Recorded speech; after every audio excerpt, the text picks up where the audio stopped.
Welcome, ladies and gentlemen, to Mayhem on Mandril. I literally just looked at the episode 2 seconds. It's session 16 of season 4 slash act 4. I don't know. I think I'm officially going seasons and episodes at this point because it's kind of easier than saying anything else. Because, if you abbreviate something S and then a number and then E and then a number, everybody knows what it means. But if you abbreviate something A and a number and S and a number, it's like, well, what the heck is that? So, thank you for contributing to this fruitful discussion. We left off after, let's see, we fought in a dream sequence. We cast a big spell that is now currently operational. And two people fought in arena for 3 real-life hours while I died due to understimulation. But that's fixed now because now I have stimulation clicker. So the next time that happens, I'll be good. You're welcome. And that was Friday, September 10th. It is now Sunday, September 12th, 1632 at 10 a.m. You will notice, provided by Edward Both Builders and Company, more lovely dried mud huts have been erected for your living pleasure. 3 for the commanders that were at the front here, and as well as a little Delumior suite. So now Malachi has an actual dedicated room. Malik has a dedicated room, and Michaela has a dedicated room with Siobhan in it as well, because there's not really anywhere else for her to go. So, this is where we are. Anybody have any questions? Comments, concerns, queries, OSHA violations? Um, how's the smithy doing? The smithy is doing okay. They are going to need better materials for a forge. Specifically, they need actual stone. They can potentially make a forge out of clay mud bricks, and it will be something, but ideally they're going to need something that can get to much hotter temperatures, and therefore is going to require either stone or purified metal or both. So the building is done, but the smithing is not quite where it could be. Indeed. So, how does everybody start their Sunday morning? In fact, let me do something obnoxious. Let me roll a d6 to see who we're going to look at this Sunday morning. It's a 5, and that's perfect. Valoran, what are you doing on Sunday morning on September 12th? What did we do last? Well, you fought Cagliari in a horrifying war of attrition, and then you had a Saturday off, kinda, sorta. You may have made food. I don't know what else you would have done, and now it's Sunday. What? How did you spend your Saturday? Where even are you? I don't even know where you are. Here you are, up against the wall, hexed. So what are you doing now, huh? I don't know, like sweep the floor of the temple a little bit, hang out. Yeah. Yeah, What do you just like? chill. What do you like do for fun? Sweep the floor of the temple a little bit, chill, hang out. Yeah. All right, cool. Valid. Great. Wait for someone to go up to him to ask him to do something important. Understood. What is Cagliari doing on a Sunday morning? Sweep of the temple. Just 20 people sweeping the temple floor. All like Skyrim NPCs. Hey, it's gonna be clean. It's gonna be clean. That's what's important. I don't know. She's probably just around. She has no. She doesn't do anything. Doesn't do anything. Understood. What about Sable? I think Sable finally got moved out of his crusty prison hut and is officially a part of Electi and can just live in like a pseudo house with like a real roof. What's he doing? Probably moving in. Yeah. With all of his all of his many belongings? Well, of course. Let me check something. I own tons of stuff, all plundered and gathered. Okay, yeah. Electai is on the second floor, so you guys have the penthouse suite up there, in a block of 4, going up the staircase here. Just had to confirm. So that's that. Okay. Sable's getting acquainted with his new environment. That only leaves 2. What is Roger doing on Sunday morning at 10 a.m.? I don't even know if he's on the map either. It's quite obvious. I'm going to teach the men a new thing I found where they get little guys and Ah, yes. when they paint them. Dragon chess. Yes. You must surely be referring to Age of Dragon chess. Chest, of course. So Roger's teaching the men in the camp how to play dragon chess with their own painted figurines and create battle formations. Yes, of course. They're like, hey, check this out. You can basically just mold earth these guys. Okay. This is my special guy. Mm-hmm. He's Void Dragon. So what is Malachi doing on I think he's Sunday gonna crash morning? out. It's crash out time? Is that what it is? Yep. Well, I haven't heard otherwise, so I mean, it sounds like it's crash out time. I thought he was talking about himself. Oh no, I asked what you're doing.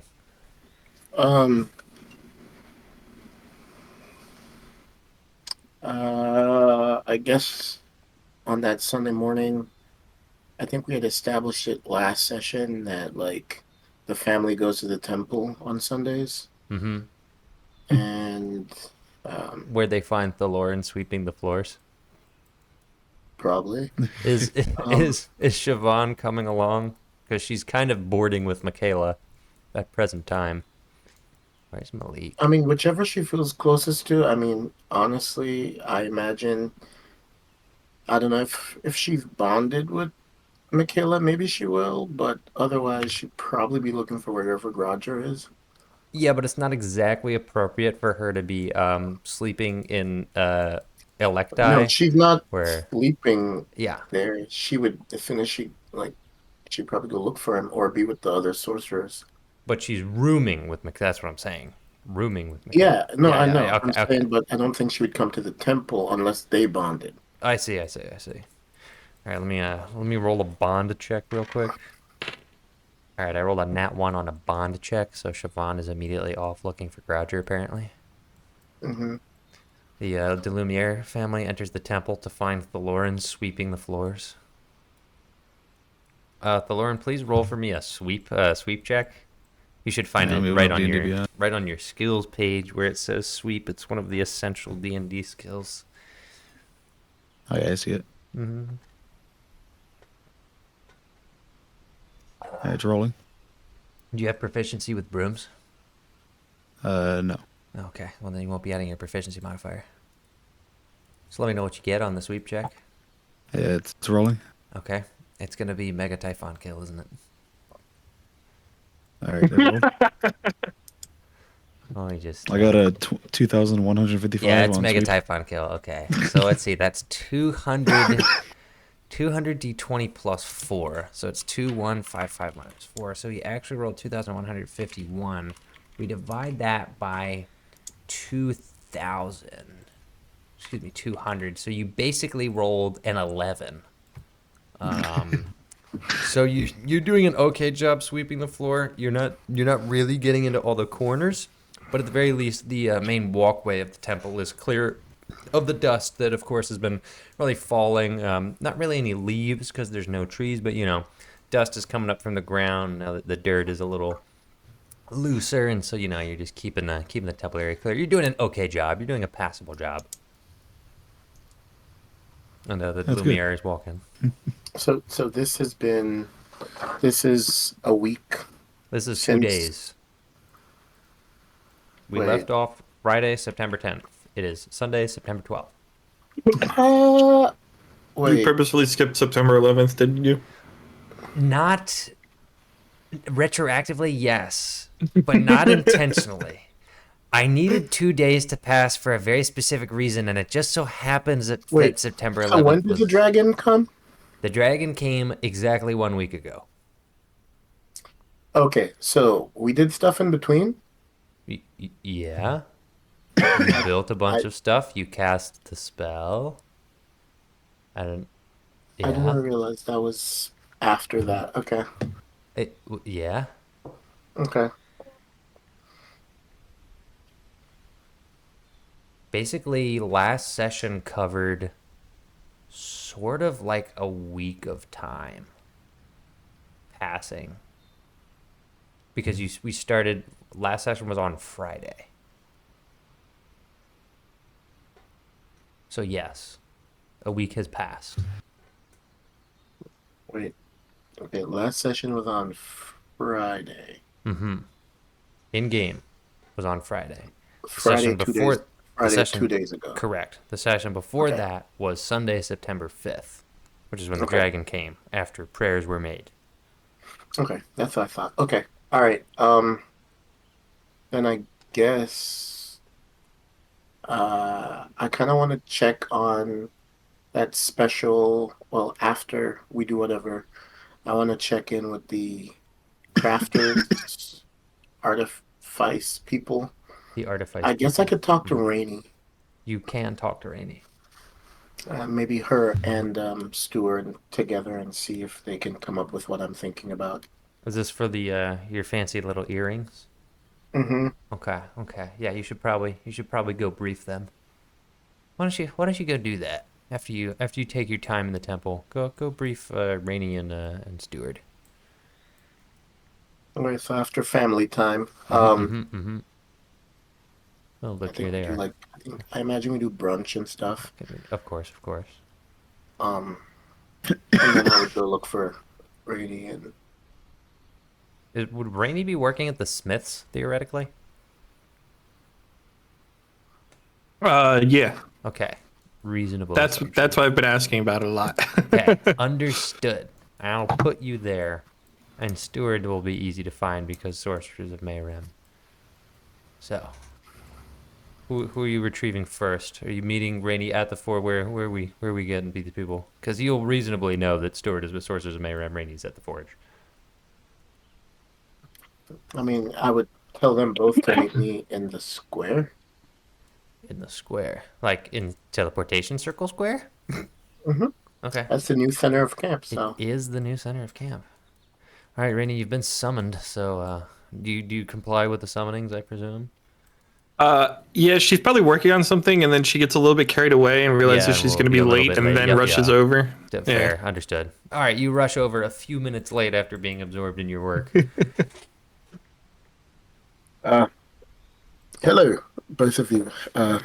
Again, quite a bang up job on the protection spell over the camp. I actually had another task that I was hoping that both of you could help me with. On many of our travels, in many of our excursions, there have been moments where we were unable to communicate with each other. And I was wondering if perhaps we could find some means by which it's. I imagine it is. It's similar to, I guess, what Orion is able to do. If we could find some magical equivalent to that.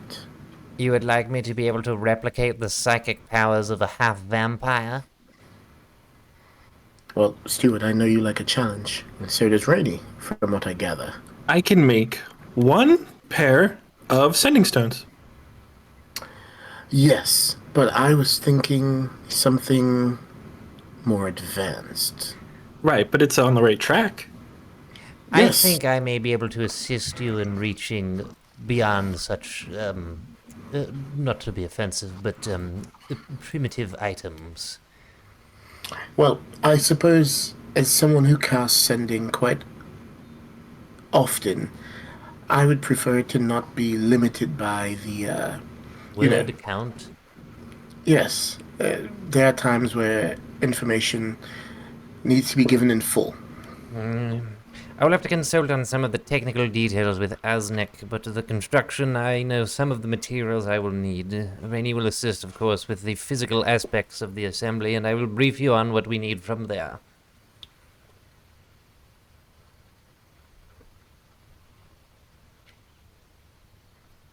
What is the I think- timetable on this? He's writing down his little note sheet.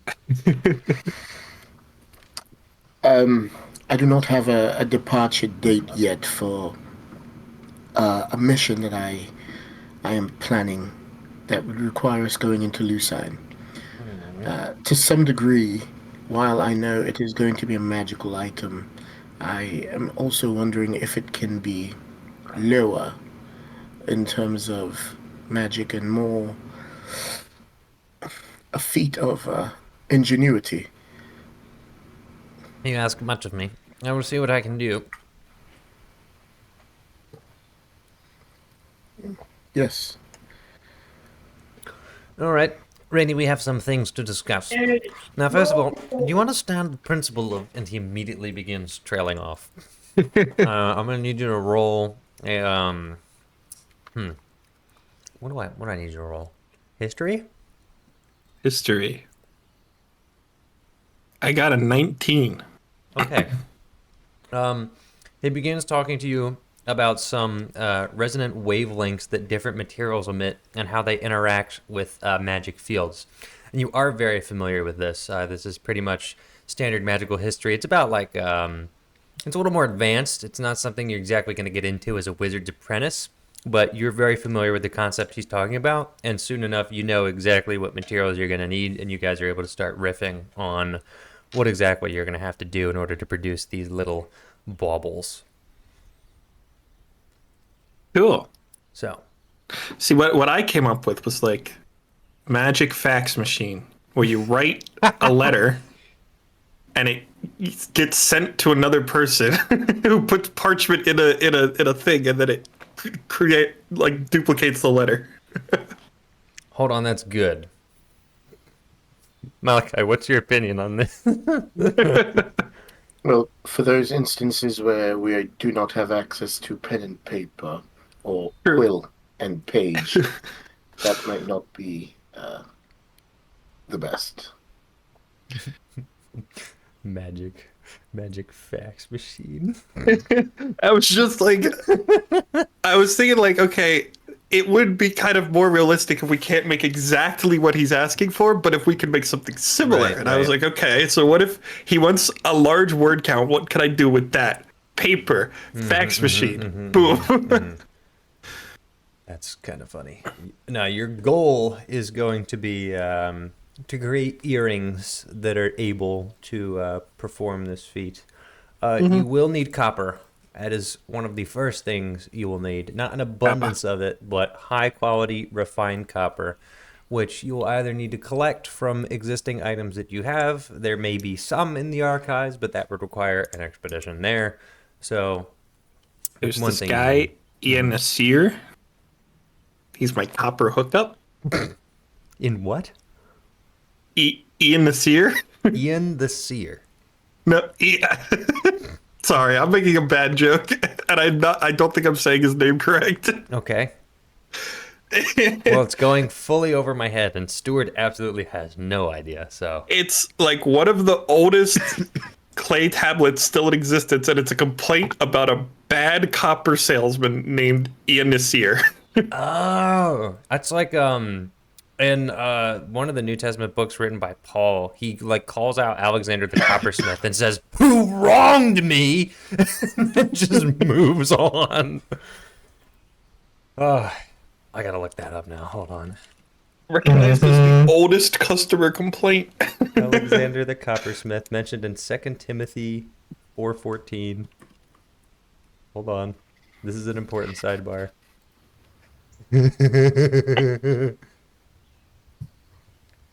When you come, bring the cloak that I left with Carpus at Troas and my scrolls, especially the parchments. Alexander the metalworker did me a great deal of harm. The Lord will repay him for what he has done. You too should be on your guard against him, because he is strongly opposed to our message. That's it. Whoa. Telepathic bond. Yeah. You're gonna need copper. I'm looking at what else the thingy says.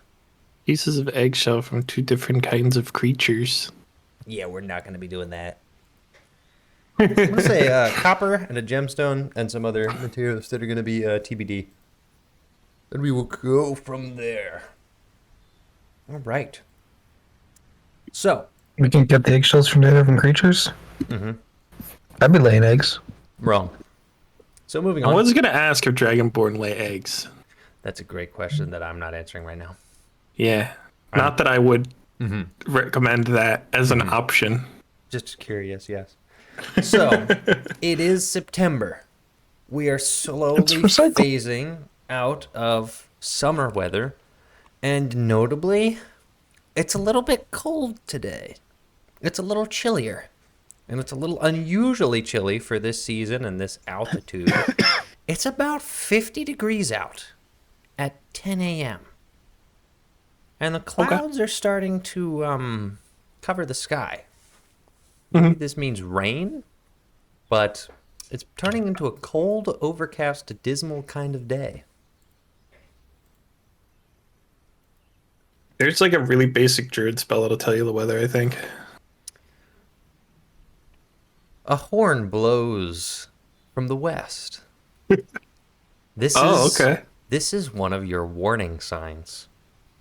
Please roll perception. Yeah, Druidcraft. It's like the prestidigitation of druids. Wait, who's rolling this? Everyone?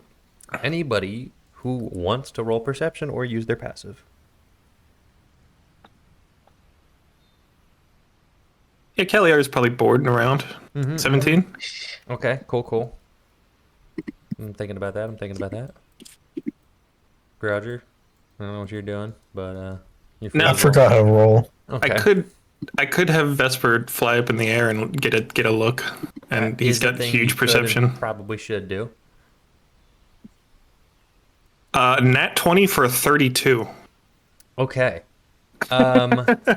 Yeah, I mean, his was cool enough. I got a 3, but, you know.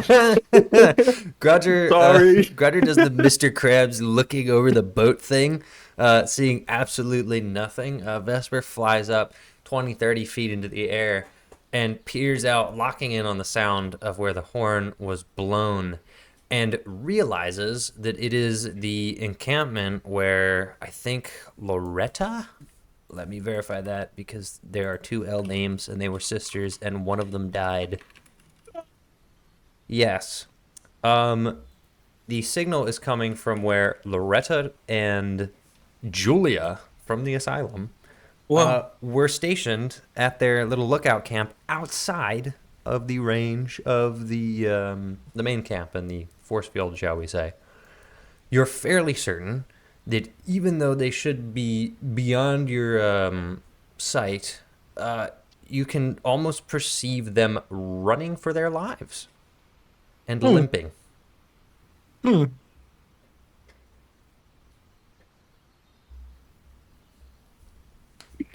that's crazy. Anyway.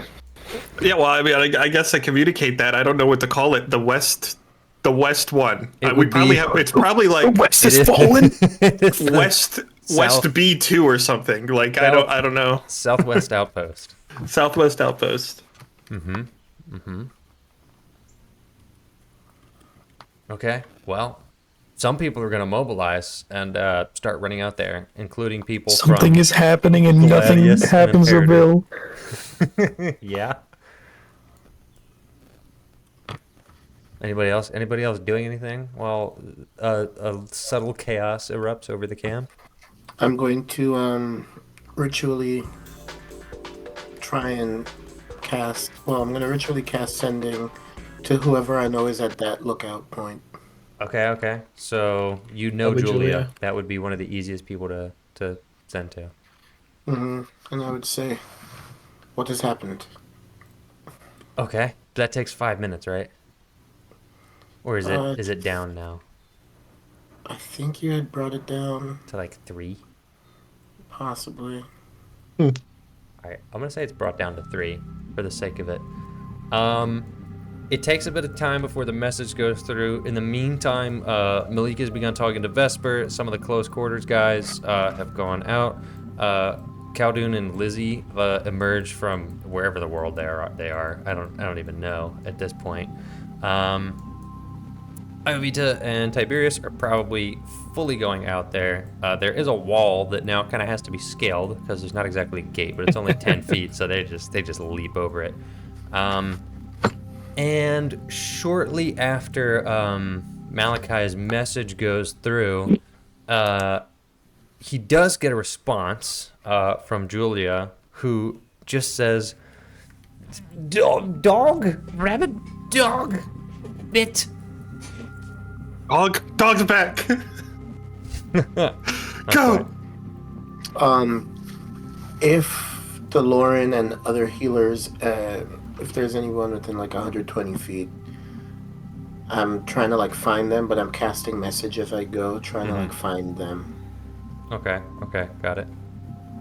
Cagliari probably is running out there with everyone else because she's bored. Okay, cool. As they approach the wall, a few other warriors, there's no sign of any enemy, but Loretta is missing a leg. Missing a leg. Yes. Okay. Julia is carrying her and limping, and she is pretty much bleeding out. Iovita and Tiberius take her and immediately start moving and have to like vault her over the wall. Where is Cagliari? You said she's probably out here. Somewhere, yeah. Somewhere out there. Well, if I see Julia, I'll give her all of the points of lay on hands that I have. Well, it's Loretta who's missing the leg. Loretta's missing the leg, but you said Julia's bleeding out. Yeah. Oh, Which okay, isn't okay. work. I see. I can't put a leg back. Let me clarify. Loretta is bleeding out. Julia is bleeding. Okay. Then I'll try to stabilize Loretta with lay on hands. Loretta, Okay. you're dying. Anyway, Julia, here's extra hit points. Okay. I was told she's missing a leg, and then I was told the other person is bleeding out. All right. I probably Which just is like- misspoke. They are I'm on your they are side here. related conditions. Let's You're say shooting. that. You're shooting is friendly fire. Uh-huh. All right. Well, I have 35 points of lay on hands. I don't know how much she needs. A good chunk of that. Well, say like maybe 20 tacos or so. okay. If one were to go to a taco bar at an all-you-can-eat taco and Taco Bell or something, 20 tacos. All right. The leg is gone, correct? Like it's not just gonna. That's like a 4th level spell. Yeah. Okay. That's what I thought. I'm just making sure. But you're able to like stop the bleeding, so it's at least okay. No. All right. There's the issue with this wall. They could attempt to scale the wall, but in order to get back up, carrying Loretta and Julia, it's like a trench and then 10 feet of wall. So, what do we do here? Why didn't we If it's build 10 feet of wall? Why didn't we build a like For security? a door? You can build a door. Or you can mold a door, but somebody has to be able to mold the door. Hey! Quickly build a door to let Loretta in. Well, I guess in the days that we did, we would have, because we were talking about expanding and going out. Would we have? Are we that smart? We definitely would have. Okay, so is there a door here? Well, I'm trying to think. I don't want it to be convenient, and it's like right there, but it would be in a place that we would have thought was convenient. Like other side of the arena, maybe? Okay. Yeah, we really need to move those Go. training Let's go grounds. They're with like that. right in the. Everything's built around this. I mean, it's basically a courtyard now, that's why. Because it was empty before, and then you built it up. So, yeah. Okay. In through the training grounds, Loretta and Julia, who still does not have a leg. Julia's bleeding, but not terrible. They run out of breath. Immediately, Evan comes running up, and probably Thaloran, I'm guessing, right? Buddy, Thaloran? Yeah. You with us? Yeah. I sent for him. I sent for Zephyr. Yeah. Okay, cool. All right. But Lauren, could you make a medicine check for me? 19. Yeah. So, I don't believe you've heard anything about a dog, but Loretta's leg was bit off by a very large creature with very large canines, indicating that it's very likely a canine of some kind. Julia has scratch marks over her arms and is bleeding from her arms in a similar pattern, with some teeth marks sinking pretty deep into her right arm. I can give her some land hands too if she wants it. Or if the Lauren could. You do have a number of healers now, at the very least, who can all intervene in various means and manners. Probably better if they do that than me, but I didn't know how Yeah. drastic. Yeah, the Lauren will heal them as needed. Okay, understood. And a couple spells left. All right. While they're being attended to, I don't think I have any spells to get her leg. you can check. I don't know if you have access to any. I don't think I do. Zephyr's just gonna cast Spare the Dying just in case. Just in case. All right. There's one more thing of note for the perceptive among you. Perhaps it's Vesper that first sees it. Scanning his surroundings for any danger and relying on his previous perception check, there's no immediate sign of the creature that attacked them or any other danger, although it does continue to grow colder and cloudier, and as you look up to the sky, words begin to form. Slowly, they someone threw materialize. the sky right? Slowly, they materialize into 4 simple words. I am watching de Lumiere. Rude. It's getting colder. The wind is picking up. Before there was a light breeze. Now the wind is perhaps 10 miles per hour. Quite intense. Adding a chill factor. The chill factor. I'm sure other people begin to notice the writing as it becomes more evident. Staring up at the sky going, well, I mean, look at that. Loretta is I probably unconscious. have not seen it because I am not perceptive. Somebody would have Yeah. Yeah, Sure. Vesper will tap you on the Yeah, shoulder or and Malik go. will at some point. Loretta is unconscious but stable.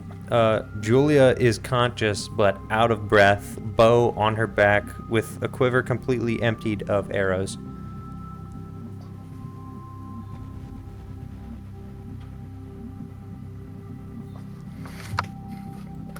Okay. So here's something.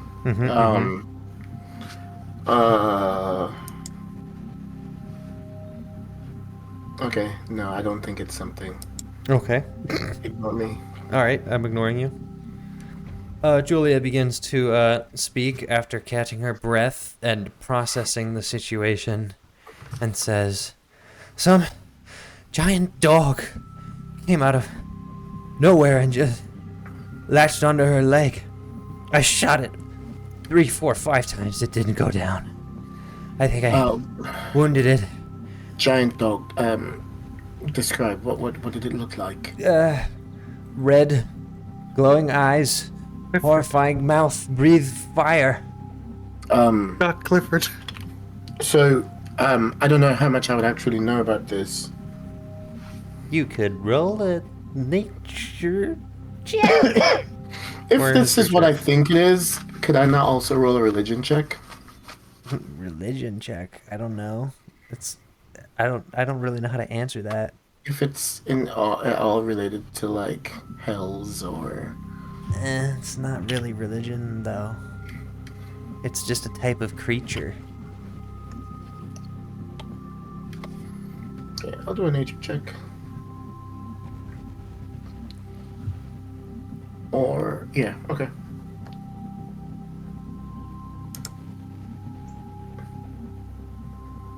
At 10.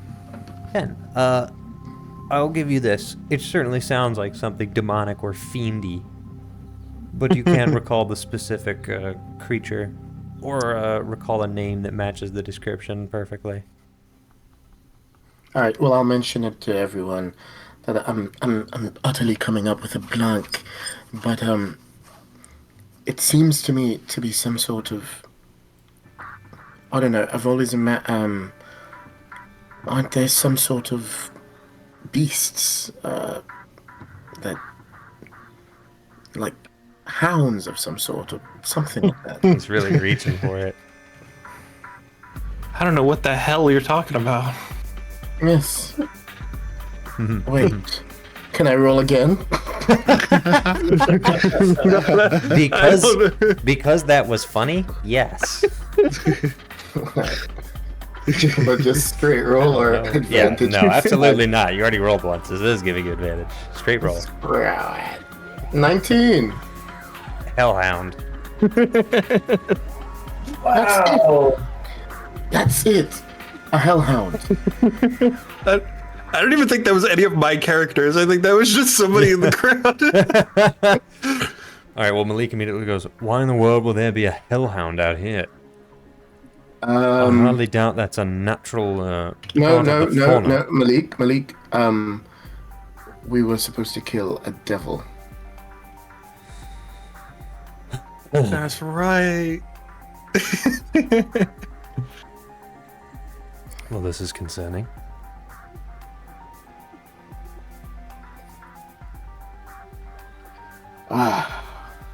I've All right.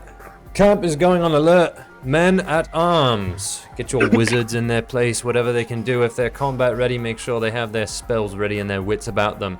All right, I want men on each post. Protect the tethers. I want to make sure that we're aware of what's coming at us. Keep your eyes out. I want eyes in the sky, which means Vesper up. If there's any other creature that can fly, do it. Go. Yeah, People immediately start moving. I'm going to start talking to the spellcasters and Thaloran, if you can gather all of the clerics as well, we will need your help. Perhaps the divine abilities, confidence, man. Perhaps, yeah. perhaps you all may stand a better chance here than any of us could, and I will send some of the spellcasters to aid with protecting the tethers as well.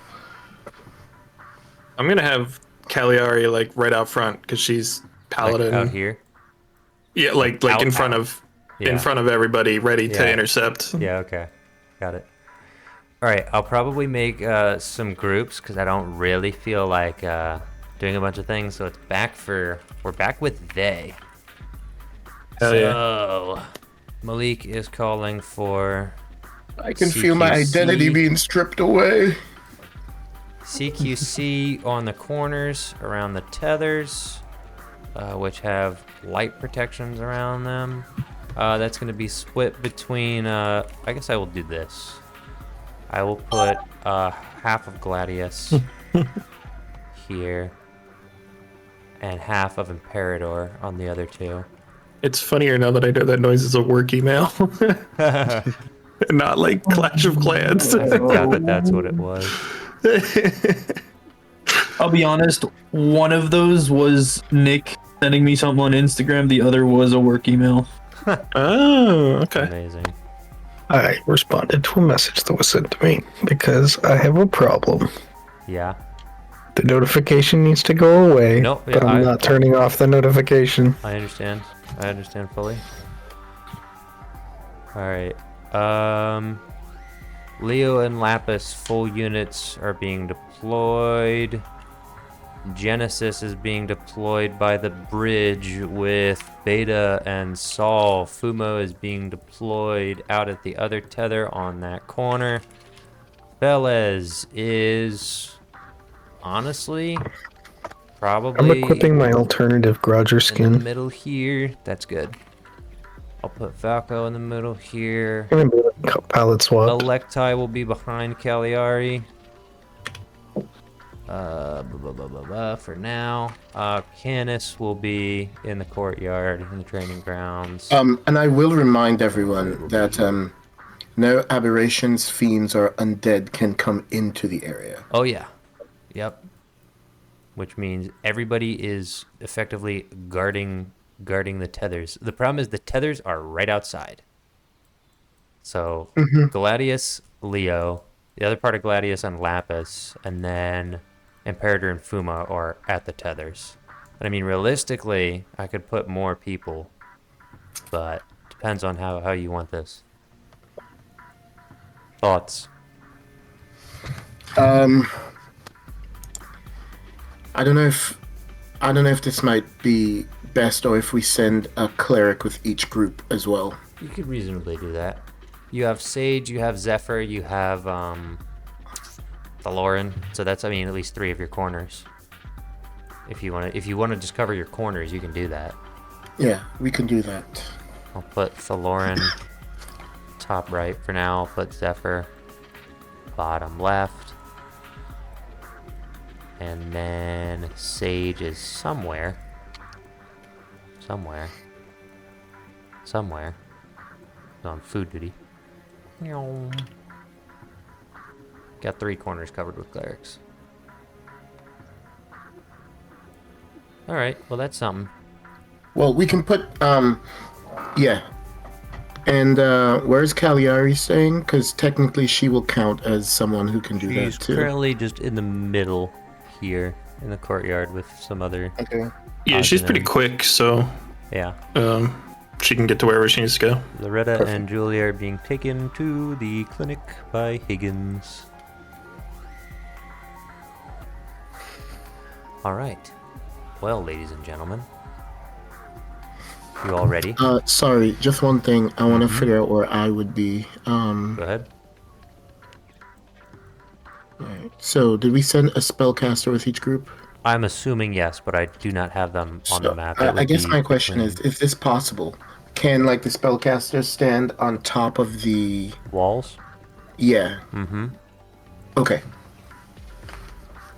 Cool. So then I will stand... I think I'll actually go close to where Cagliari is. Okay. But I'll kind of hide behind, like, the doors. Yep. So I'm not entirely visible, but I'm peeking out every now and then. Okay.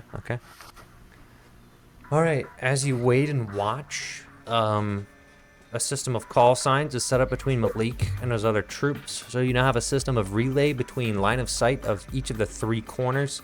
The 4th corner is a little isolated behind the wall, but I need to see if you want a caster there. I'll put Laz there, and they should be able to create potentially a message relay to make sure everybody's informed. That should be effectively the most secure corner, minus the physical bridge to get on the plateau is here and not currently defended, minus Genesis and half of Imperator. Well, and Sol and Beta, actually, and potentially some others. But the Hellhound was seen over here, so who knows? All bets are off. Okay. Everybody waiting and watching? Yeah, sure. A serious amount of time passes. Wait, 5 minutes. Go ahead. If okay, I will stop this if I'll stop this if if something happens before 10 minutes. But I'm gonna cast clairvoyance while I'm waiting. Okay. And I'm gonna put it right like on the door so that without having to look out, You can there'll see. be like an eye kind of looking. Yeah. Okay. All right. Do I have any like cool ritual? 10 minutes go by. Malachi has created his eye. The relay system Malik set up is functioning, but nobody has yet to report anything to be seen. The issue is, over the course of 10 minutes, it has swapped from being 50 degrees to 30 degrees, and the wind has picked up substantially. The wind is now 15 to 20 miles per hour. It has begun to snow in September. Can we get Osmec, our druids on this? druids can be on this. Potentially. I mean, if they can't do anything, they can't do anything. But I doubt they're going to be able to do anything, because knowing what I know, but that is true. It wouldn't stop them from trying. yeah. But Dariah will probably reach the answer very quickly. She rolled a nat 1. Never mind. She has literally no idea. She has no idea what's going on. Meanwhile, the guy who I need to roll well is going to have probably advantage on this because he's... Okay, well, that didn't really help him very much. But he has a plus 11. He'll be fine. He rolled a dirty 22. All right, Osnek. Let's go. Osnek approaches Malachi. Not directly. He's still scanning, but he messages Malachi, and he says, I have a feeling there is another spellcaster turning the weather against us. Really? That's insane, dude. Is it? No, it just does that. I thought this was all natural. No, rather, is there some way of detecting where the source of the spell is? That is what I am currently working on. You see, typically I would be able to counterspell something like this, but the issue is if he's casting what I think he's casting, he could be 5 miles away. I need a way of pinpointing his location. I'll talk to Stord and see if we can think of something. Otherwise, I may be able to attempt to countercast, but then we'll essentially be fighting over the same terrain, which may or may not work.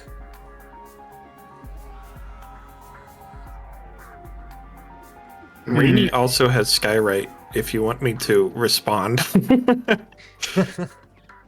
be kind of funny. Just make a middle finger in the air. Thank you. Not applicable. Don't It's no know if I can Unicode is do that. accepted. It doesn't do emojis. It only does text. Colon, middle finger, colon. The winds have picked up. 30 miles per hour. Temperature, 10 degrees. Snow, intense. So, And we can't sense. We're not picking up any. You don't see Do our anything, and your people- visibility just plummeted horribly. There's now actively a blizzard going on. You can Our no longer people were- see more than 60 feet in front of you. our people were dressed for a desert, correct? Mostly. So, should we... How long until this becomes a serious problem? Ironically, it's we right- are It's a problem we right are now. invisible from the outside. So at this point, we are going to kind of be visible based on like where snow is landing and stuff. That's not true. I'm asking. Oh, okay, no. You are visible from the outside. Your buildings are visible from the outside. Your walls are visible from the outside. What's invisible then? Nothing is invisible. I don't know. No, why. I'm think- reading Malachi's think- private hollow. Sound passes through, completely invisible the from the barrier. outside. The barrier is invisible from the outside. Yeah. Okay. Guess I should. You update can't... that. You can't see that there's a barrier here. Yeah, it's not that everything is completely visible. It's the No, private that's what I was hollow is asking. invisible from. Okay, Okay. All right. the barrier is completely invisible. From So the outside. what I meant is like how long until like frostbite's gonna set in? Not long. Okay. 10 minutes, maybe. Okay. It's Who do we getting- have? it's Who do getting we have bad as quickly. flyers? Like, how do we? Vesper Oh can yeah, fly. Vesper probably has to come down. Yeah. Well, no. Was he seeing anything while he was up there? Yeah, did he? No. And now his visibility is completely shot. Yeah, so he's gonna come down and probably go inside. Yep. Okay. He'll go meet with Kat, I will tell guess. those anybody who can cast any kind of like firebolt to start making some fires, and the people who are not actively helping in this to get inside and stay warm. Okay. There is somewhat of an issue Wow, with that. wait, this is perfect. I know, go ahead, dude. I'm gonna just run around and create bonfires. Yes, yes. Actual Chad. This is amazing. I've never felt so useful. Oh, well, just for me. Holy shit. This was not designed for that, but it will work. All right. So here's the main issue you're facing. It works, except for it doesn't. Winds continue to pick up. Winds are hitting 30 miles per hour. People are going to start getting knocked over if they're not in shelters. The buildings are going to have some trouble. The snow has decreased visibility to 30 feet in front of you. And the cold is about -10. Lauren has the right. blindfold that lets him see, right? Yes, so he will still Yeah. see out to 60 feet. Sable Very is nice. running around creating bonfires where he can strategically to keep people warm. One of the best areas of shelter is going to be this complex because it is roofed and there's cover under the wooden walkways that were constructed. Bonfires could be put in the centers here, and that would be fairly effective. I would recommend doing that as one spot. Like one, you could put one here, and you could put one here. Cagliari doesn't explicitly have cold resistance. How susceptible do you think she is? As susceptible as anybody else. Okay. You're a little weird because you don't have flowing blood, but your undead muscles are still not going to be able to operate at a certain point. Things are going to start shutting down. I'm just going to put... How many bonfires can you put up? Are you limited? Or is it just like go crazy? It is an at-will cantrip. How long do they last a piece?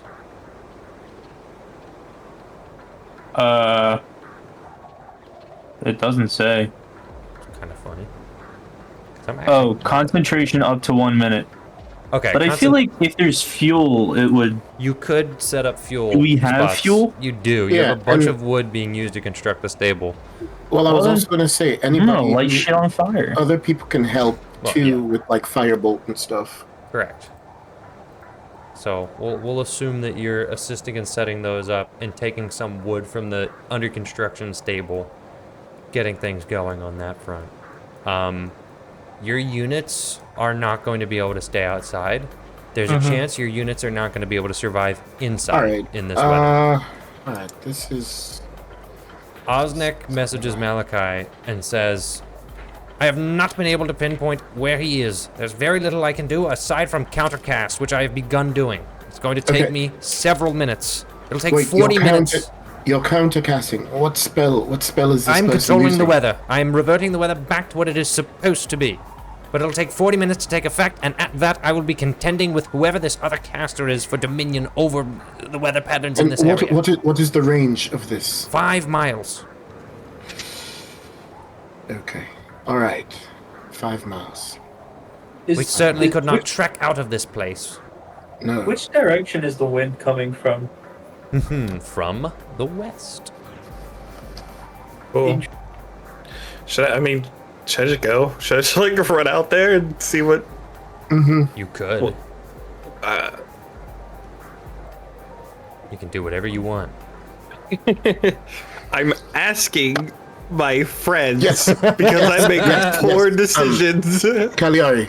All right. What's the worst that I'll- happens? You die? Yeah. Yeah. I mean, Again. That could never happen. Which one is Iovita again? One of the Silver guards. Dragonborn. One of the best fighters you have, and a Draconic Sorcerer. Okay. Dang. I'm gonna go too. Oh, shoot. Okay, well, Iovita and Tiberius are immediately ride or dying Yeah. with you, so. Judge. So- I do send a quick message to my wife. Of course, of course. Yeah. What do you say? I just tell her I love her. Okay. All right. The units have to start folding. If they stay out here, they will die within 30 minutes. Which means, and Osnek unfortunately rolled the worst he could on the weather. Best case scenario, it'll start to change, but for it to take full effect, were any of the other sorcerers helping him at anything? they really can't. Not in this way. Stuart is still trying to work on a way that he can potentially locate where the other caster is. Are there druid spells that can like clear weather? I believe so, but they'll run into the same issues that Osnek will face. Yeah, but we've got like We have 4 a few of them. druids. Yeah. So if they all cast it, maybe that'll help. Potentially. I'm grasping. I think the problem is the druid spell is also control weather, because it's a wizard spell and a druid spell and a Gotcha. cleric spell. But there's not. First of all, control weather is an extremely strong spell So it's not exactly like they could easily counteract it. And Osnek's only solution right now is to countercast it to try to offset the effects, which isn't guaranteed to work. Because as long as another wizard is concentrating on the spell, you can't exactly just undo it. So you either have to find this caster or somehow get out, or I mean, you could literally all freeze to death. Yes, no. That's why we're heading out. Yeah, we're heading going. out I guess west. message the other generals and invite them to Yes. charge with us. To form a forward party charging. Yeah, I'm just gonna go. I'm very fast. Okay. I don't know. Who else would like to join this excursion to the west? I'll wait up if you want me to, but I'm very quick, so I was just gonna go. I was gonna try and go with you as well, just for support. Okay. Well, So, I'm gonna be like running as well. I'm not gonna be able to keep up, but Yeah. I'll do what I can. Okay. I am casting Mask of Many Faces as I go. Of course, of course. Is anybody else? Anyone is invited to this little excursion party. Anyone can join. Now would be the Say time. invited like it won't be the last thing I do. yeah. Come on. All right, let right. me go get in the Get in. coffin already. Okay, back, get Barnabas. in. I think my I could very well die to frostbite. I only have so many hit points. I'm back. I think it would be better for me to stay behind to I think limit I agree. deaths. You can create Uh-huh. fire. Yeah. So you're gonna be essential. So We Alright, should I'll go uh, stand in front we of should send Cagliari so I can Lauren. get shot first. the weather Yeah. is like negative 10 degrees and our people are gonna die. So I decided to just run west, see if I can find the guy, and then people have been invited to join me. So Oh, I mean, I'm like immune to cold, so I'll go with you. Okay. hey, there you go. Shaboom, shaboom. Okay. Sable is staying back to attempt to keep as many people alive as possible. Sable, I need you to make a roll of some kind that I have yet to determine. I'm going to say say survival. Survival. Of course. Insight. He wants to roll this plus 12. 18. 18. All right. Sable, you are able to strategically identify throughout the camps the best structurally sound buildings, the best places that are sheltered from the wind, and begin ordering people to gather firewood wherever they can, and the other sorcerers to start fires wherever they can, sheltered from the wind and as well from above, such that people can not freeze to death. You also begin instructing people to clump up and preserve body heat as much as possible. The ideal is to stay indoors, sheltered from the elements, while being in close range to a fire that doesn't also fill the room with smoke. You are able to set up protocols so that everybody knows generally the type of things they should be looking for, and you begin inspecting the camp as you send other wizards out to do this work with their own little firebolts. Soon enough, in about 5 to 10 minutes, about 80% of the camp is huddled in key areas that are reasonably sheltered for the wind, and you've theoretically bought people about 2 hours to not freeze to death.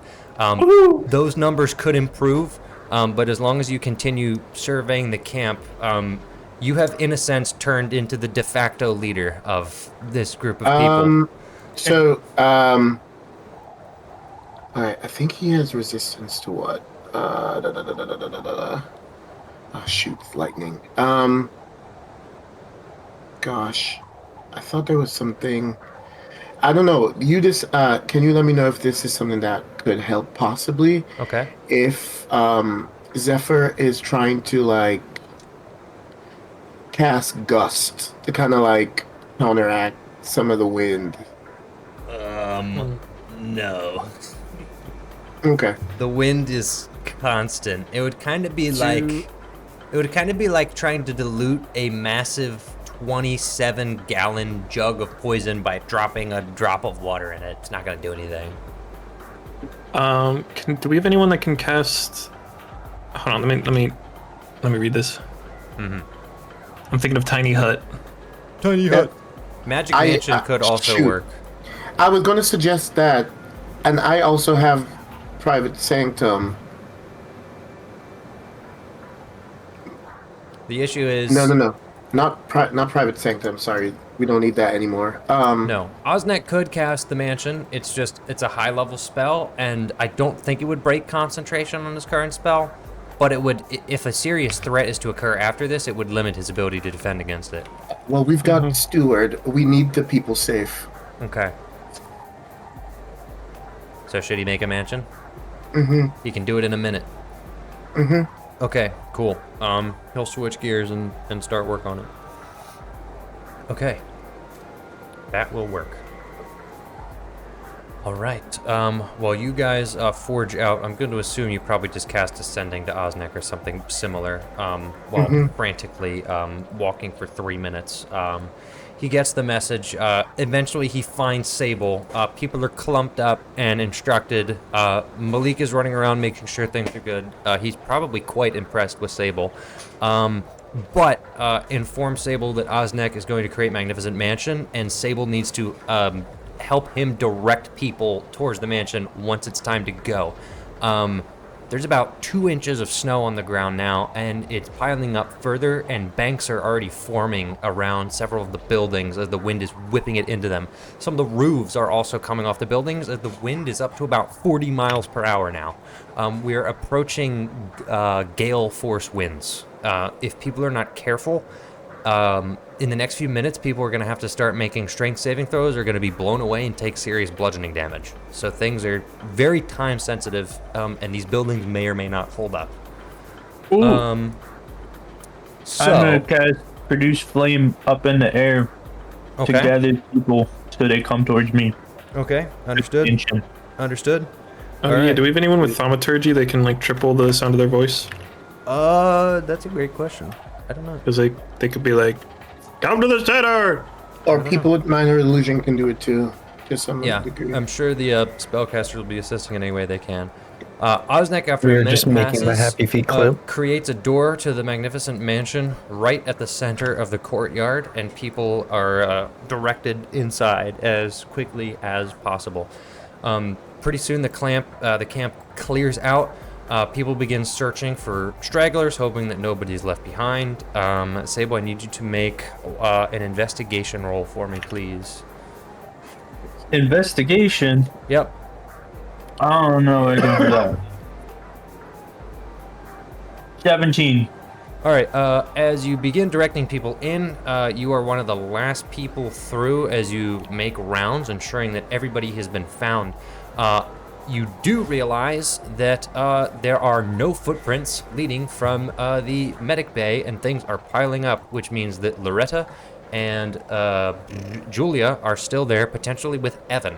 As you make your way over, Evan does in fact need assistance getting them out of there, and Barome is there as well.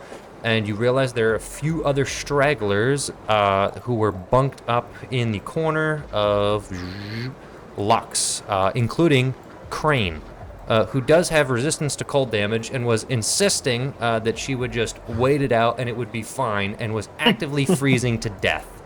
Great. So you probably just saved her life. And soon enough, you get everybody over that you can see. Hopefully everyone's in the mansion, and then headcounts begin. Most people should be safe. Sure, the camp is unprotected, but the border wall, at the very least, keeps most things out. Which is good. Meanwhile, the forward adventuring party, Calorie, you said you're taking off, right? You're taking the full lead here? I said I would wait if they want me to wait, but Do my you- plan is to just go. Lauren and Malachi, do you want her to wait? Go on ahead of us. Okay, All right. Cagliari I have is 35 scouting. feet and I can double dash. Perfect. I would And- like you to roll perception with disadvantage, please. Wow. Okay, 20. 20. Okay, good. You see a hellhound. In fact, you hear a hellhound before you see it. As it's wailing through the wind, some kind of rallying cry or something. But as it crops up into your view exactly 30 feet away, dense in the blizzard, you see it before it sees you. It is sniffing now, as it is maybe trying to see if it can pick up a scent, but guess what? It is upwind from you. Which means there is a 0% chance it has seen you yet. Any attack against it would be a sneak attack. Right. do I attack this thing, or do I keep going and try to find the caster? That's a good These question. are questions. The caster could be 5 miles away.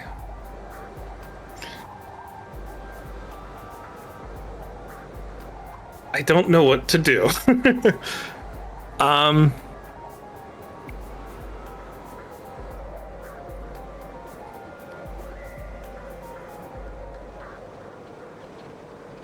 You got this.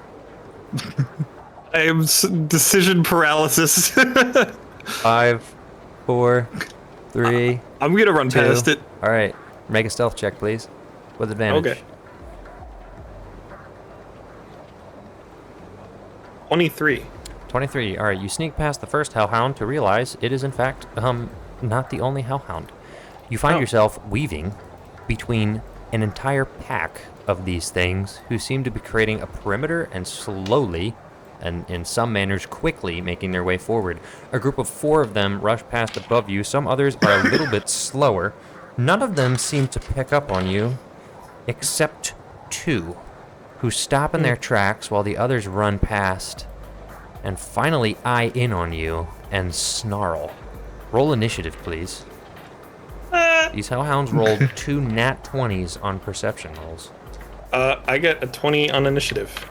Okay, Dirty. they got not that, which means you are up first. Really tempted to just run. There is nothing stopping you from doing that. You got this, Caligari. In what way? Got this fight or got this run? Because we're gonna start like freezing to death if we don't find this guy.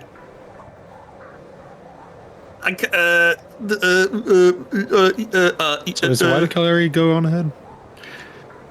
We're trying to find the caster casting this blizzard because it's going to freeze us all to death.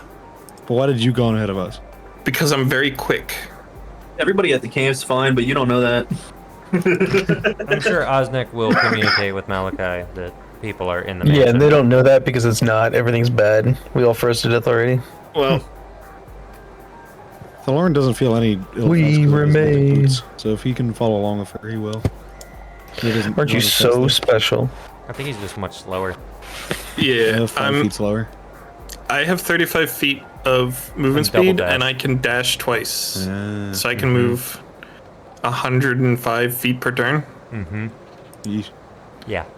Um, Satyr is absolutely Naruto running through a blizzard straight past these dogs from the pits of hell. Anyways, what are you doing? I'll just keep going. I'll just run. Now, difficult terrain. Okay. The snow has gotten deeper as you've traversed, which means 105 becomes 55. You're so mean to me. I am mean to you. Now, what I'm You going to hate do, me. I'm just going to move these guys back 55. Because as far as you're concerned, this is just a big, desolate wasteland with no geomarkers. Now, You the guys have gotten like hellhounds- 10 feet from the door. You suck. Oh my god. the hellhounds are going to move. They have to dash in order to get to you, because otherwise they only have 25 feet of movement. One is going to flank ahead of you as far as he can. He can get a full 50 feet in his dash, sprinting through the snow. And the other guy is going to attempt to dash, nipping at your heels, but is not going to be able to bite. They also begin barking, attempt to communicate that there are others here, but they're not able to attack. You are up.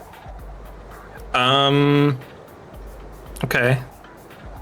I'm gonna attack the one that's attacking me. Okay. Does a 13 hit? A 13 does not hit. Okay. I'm gonna bonus action dash and just Okay. leave. Correct. Because now I've made an now attack. you're- You can't. Yep. Now that's 70 feet, which becomes 35, right? Yeah. Okay. So And he then- moves 35 back, Yeah. Okay. and he moves 35 back. Anything else? Shoot. Yeah. What a bastard. Yep. Misty Step is also a bonus action, so that wouldn't help. Misty Step is a bonus action. That's true. I could not dash and move half of 35. 17? No. Yes? Mhm. Yes. Mhm. I could move 17 and then Misty Step instead of dashing, which would get me 30 feet, which would get me a total of 47 feet. Would you like to do that? Sure. Okay, that puts you over here. I think you're probably going to be out of their range. At this point, they're going to be huffing it at 50 feet per round, and you're going to be sitting at a cool 52 with your triple dash, I believe. So, funny enough, this gap... Wait, so can we see that? No. Cagliari is probably literally half a mile ahead of you at this point.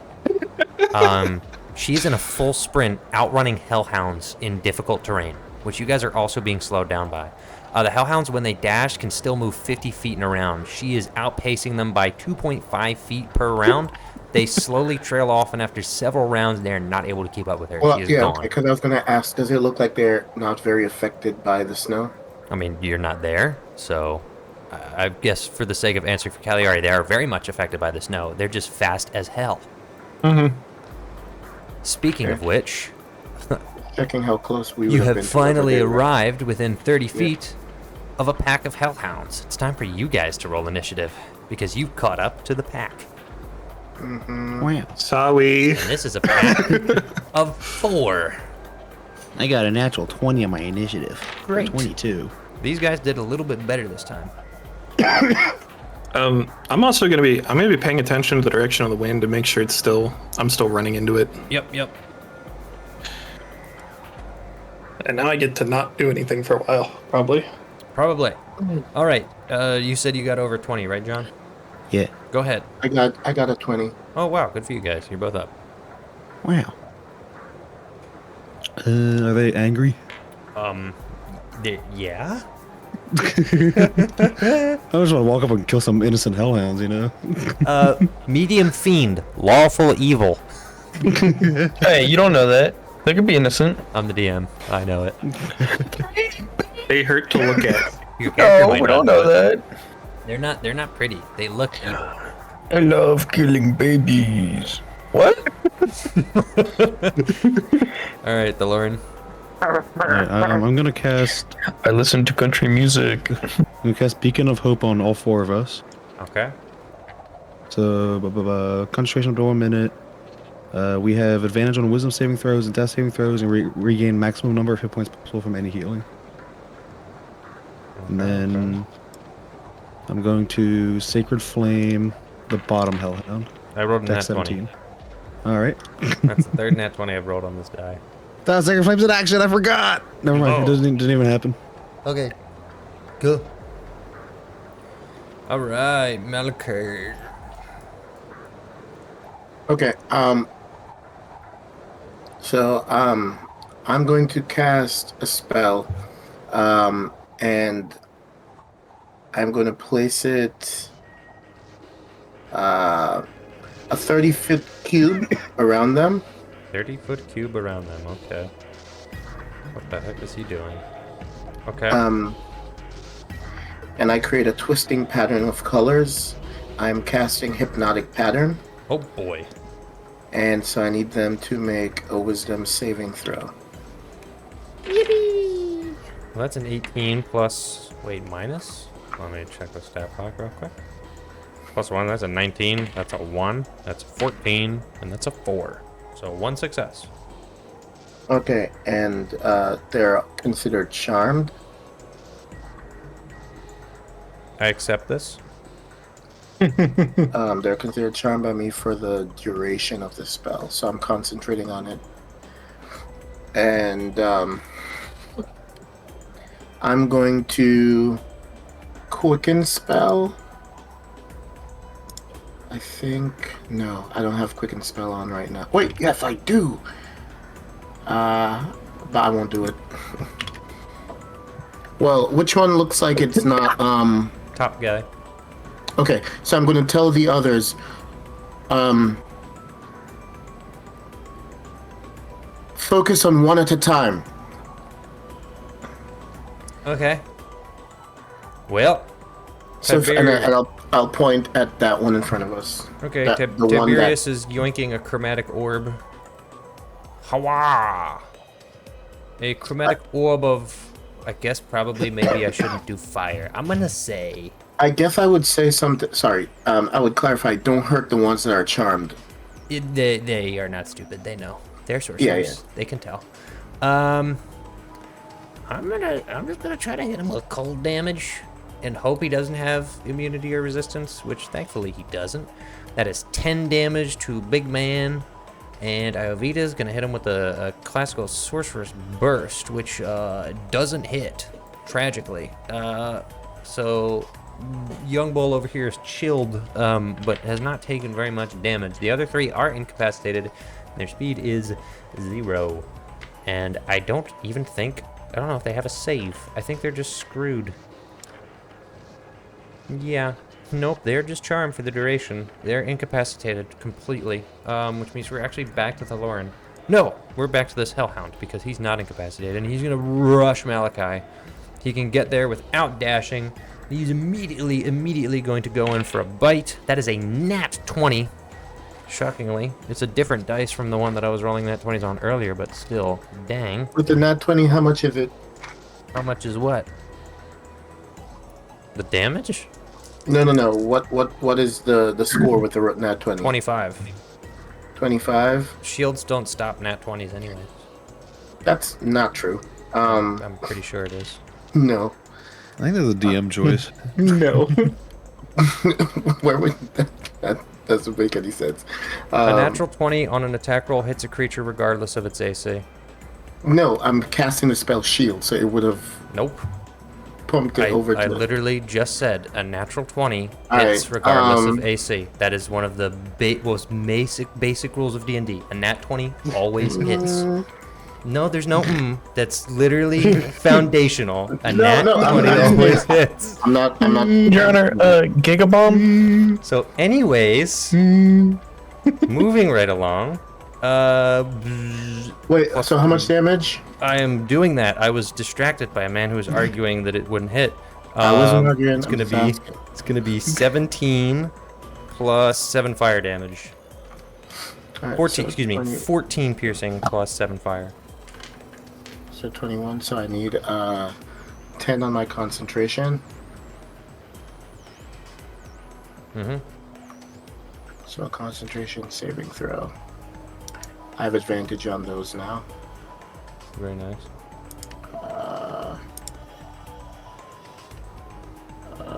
Come on. Yep. Okay, I beat it. 12. Congratulations. That's probably good because otherwise you were about to get swarmed. All right, the Lauren. Alright, I'm going to. Where is it? I'm gonna Healing Word Malachi, the second level, so that's gonna be. What does that even give you? So you get max healing from this, so it's gonna be 2d4 plus 8. So what? 8 plus, so 16 healing? Yeah. 16 for Malachi. 16 health. Okay. Okay. And then. Using new rules or old rules? Oh, I don't even know what I have equipped. Hold on, let me see. Manage spells. Healing Word, that's Legacy. Okay. And then I'm going to Sacred Flame the Hellhound that's not charmed. I think that's a 16. Let me verify. That is a 16. No bonuses to saving throws. A whopping 10 radiant damage. That's actually pretty good. He is well, he's not bloodied, but he's pretty close. He's a little crispy. I can say that about him. Aren't they always crispy? Not quite. Malachi. Okay. I'm gonna use Booming Blade on this guy.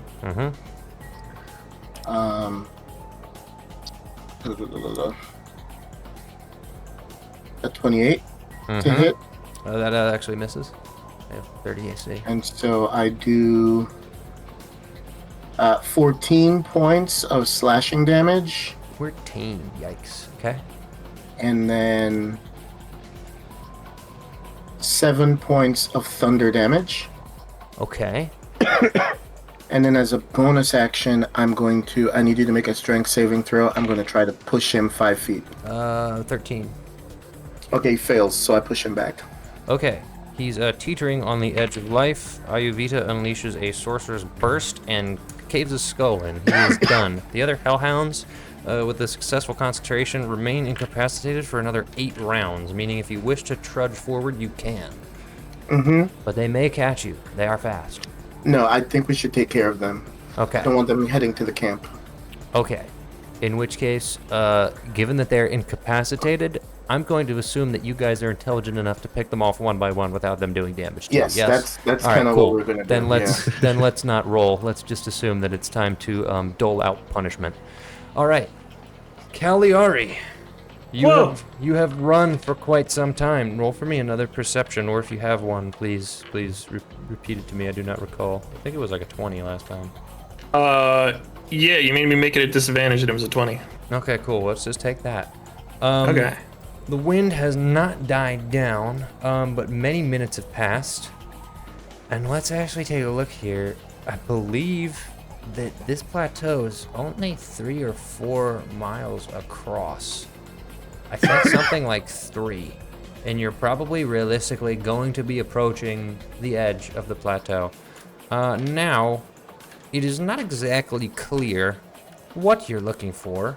And given your horrible visibility, a guy. anything, a guy, you are effectively looking for a needle in a haystack, and there's no guarantee that the needle is even still here. So it's a little rough. But let's say that a metaphorical internal compass is telling you need to go a little bit further north. Do you follow the compass? All right. Sure. You trust the compass as it leads Or you slightly further. do I do north. the exact opposite of what it tells me? This is difficult. Which one of the protectorate does he follow again? Helm. Okay. Who? That whore, Helm. Great. Could I have divine sense. Can I use that to detect Whether the compass is malicious? whether it's good or evil? You certainly may. The compass is not malicious. The compass is your only hope and is a guiding light towards what you are attempting to do. Ooh.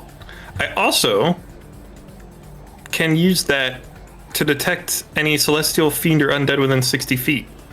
That is not behind 60 feet. That is not behind total cover. Well, what's the point of that? If I could see it, whatever. That's really I'll follow the compass then. Follow the compass. I guess if it's like if you're in like a ballroom and there are a bunch of people, I guess. you can pulse it and be like, that guy is not human. Yeah. I don't care what you say. That blade is not real. All right. Well, after some time following your compass, perhaps another 3 or 4 minutes trudging through the waste as snow continues to pile up, you do in fact see a strange sight. Sitting upon a rock, perhaps 10 feet off of the ground, covered in an invisible veil of snow, creating a kind of globe around him, is a skeleton sitting in a focused position on a large rock, which is slowly being enveloped by snow. He appears to be concentrating on something. I'm gonna go kick it in the head. Okay. As you run up, the skeleton seems to unconcentrate. A green glow emanates from its eyes, and it looks down upon you. And as you walk further forward, you bounce off of the invisible dome that snow is falling on top of. The skeleton laughs.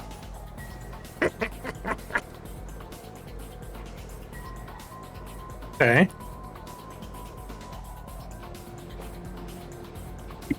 Kill him! The skeleton speaks. I'm impressed you found my proxy. Good luck killing him. I'm gonna cast command with the command approach. Okay. Do I have to make a wisdom save? Wisdom save of 18. 18 minus 1, I think. Well, target moves toward you by the shortest and most direct route, ending its turn if it moves within 5 feet of you. Okay. It moves up to the barrier of the invisible wall, blocking you from hitting it. Oh, well, I guess I would have stepped back before I did that. Oh, okay. It runs into the invisible wall and cannot progress past it. It can't go past it either. No. Damn. Did you call me an idiot? No, the skeleton. Well, I just made this. Skeleton would. bump into The the skeleton wall. would know how to. He's a freaking idiot for walking directly in the wall. He knew it was there. I'm gonna throw a dagger at it and see if it bounces off the wall. It bounces off the wall. Okay. Try digging underneath it. I'm gonna put my hands on my hips. Why don't you cast Disintegrate? It's just a wall of force. We all got that in our pockets right now. I'm a paladin.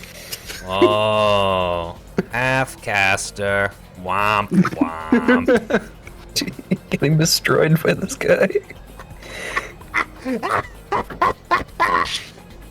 Can you break a wall of force? Does it have health? You can try. Disintegrate. All it's doing has health. We're about to make it have health the way I'm about to hit it. Oh, Why don't you Misty Step? Okay, I'll Misty Step. You Misty Step into the circle. Oh, thank you! I'll stab the skeleton. Go ahead. 25. That'll hit. Why did he help me? I'll put a. I'll stick a nasty smite on that. I'll stick a little smelly smite on that Okay, cool, great. because it's either a fiend or undead depending on how you look at it. So. Yep. 2d8 plus 1d8. Mm-hmm. All right, 15 piercing damage and 12 radiant. Great. So 27 damage. Yeah. I want you to take that, double it, and apply it to yourself in necrotic damage, please. You're so mean to me. What did he do? He blew up. Oh, He killed him. I did it. He just got retribution. Does So the you wing stop? Not immediately. He I took took 54 damage. 54 necrotic damage. I'm bloodied by 4. Okay. Wow. I forgot you I'll- have like 100 health. I have 100 health. Yeah. Yeah. Okay. Well, the wind doesn't die down immediately, and you are now in a force bubble. I have one more Misty Step. Okay.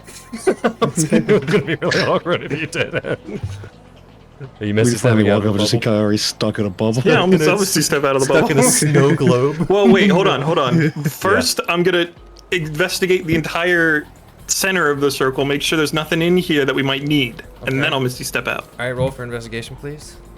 -1. Okay, this is 7 minus 1. I definitely found it. I'm good. There's like weird scribbles on the stone. You haven't. You don't know what they mean. Can I like? What's the word where you like put the paper against it and then rub the? It's Rub- pretty. I a mean, it's rubbing. pretty big. The entire. It's not like little piece Oh. of paper. The whole thing is a big circle. Runes are on the base of this stone. Gotcha. Well, it's a stone. It'll still be here, so you know. Mm-hmm. Actually, is it like warm in here? Is there not snow in here? It is completely temperate in here. Oh, then I'll wait for the rest of the. I'll wait for everyone else to arrive. Okay, cool. They don't necessarily know where you are, but they can catch up. Yeah, but eventually Malachi will go, "Hey, where are you?" Yeah, over the yeah, phone. I was gonna say, but he was fighting at the time. Yeah, But yeah, once yeah. we finish with the Hellhounds, I was gonna cast. Okay. The weather has not stopped. It is officially at its worst. It's no longer just difficult terrain. The winds are blowing 50 miles per hour against you. The temperature is negative 20 degrees. There are 6 inches of snow on the ground. You are realistically not going to be able to make it to Cagliari. On foot. 100% with you. I could make you roll. There's no point. You physically cannot do it. What about me? Well, With my boots of the Winterland. do your boots stop you from getting knocked over by 50-mile-an-hour gale force winds? No. Then no. You know what probably would have? What? Dwarven plate. So true. Too bad I'm the villain of this story, and I took it from I do you ignore because I difficult hate you. terrain from ice or snow, but not wind. I mean, I have a resistance to force damage. Come on, that's gotta count. No. What are you guys doing? It's physically impossible to continue forward. The weather is fully at its worst. What are you guys doing? You can't. Well, I mean, Yeah, you gotta go start making out. It's the only way to stay warm in the He's cold asking if times. you're staying still or turning around.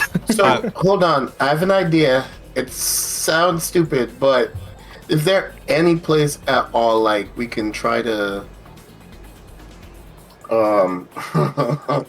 It's a stupid idea. It's going to take me like 10 minutes. But if I have 10 minutes, What are you doing? I'm going to cast Wall of Fire Why? for heat.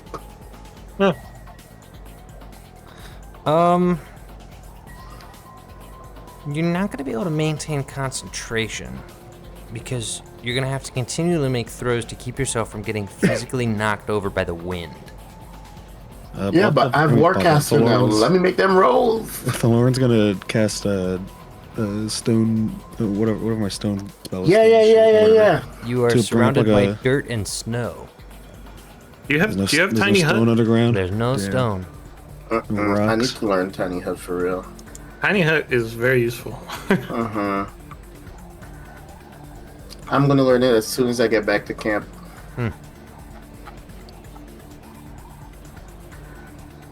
Yeah, private sanctum. Wait, so he can't make the stone thing? There's no stone. Just dirt and snow. So can Hey, I what- can I make my rolls for my Wall of Fire? The wind, gonna you take gotta you- fight against the wind. I'm sorry, it's going to take you 10 minutes to cast it. Okay. If it doesn't work, it doesn't work. It It's doesn't fine. work. You would literally have to make a roll every 6 seconds times 10 minutes. You're going to fail. Okay, Thaloran stands, and then everyone lines up east of him and starts pushing him west. In a line. They're gonna like freeze to death. No, because the wind is blowing on you, and you don't freeze. I'm resistant to cold to some degree. Okay, so it's Thaloran, Malachi, and then the other two behind behind him. Alright, And if it's fighting a against silver the dragon or wind, an Thorn's gonna Ivita, say, might also be a little bit resistant to cold too. Thorn's gonna say, you guys should head back. I'll stay here and wait for Cagliari. About how far did we travel? Probably a mile. Okay. I don't have sending. I have a sending stone that used to hook up to Mizoram. I'll give that a try while I'm waiting. Hey, does anybody have this? Hey, Room, I miss you. You up? I can do have send a to way to get Cagliari. all of us back. I want to kind of hold out and see if we can wait for Cagliari a little bit.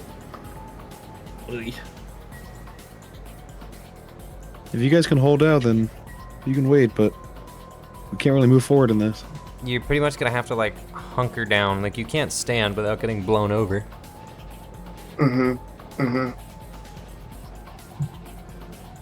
I'm going to send to Cagliari and tell her to make her way back the way she came. We're waiting for her. All right, Cagliari, just after you send that sending message on that stone, you get a response, but then you realize it's actually not from that. It's from Malachi, and he says what he just said. I'll say I am in shelter right now. If you all want to head back. If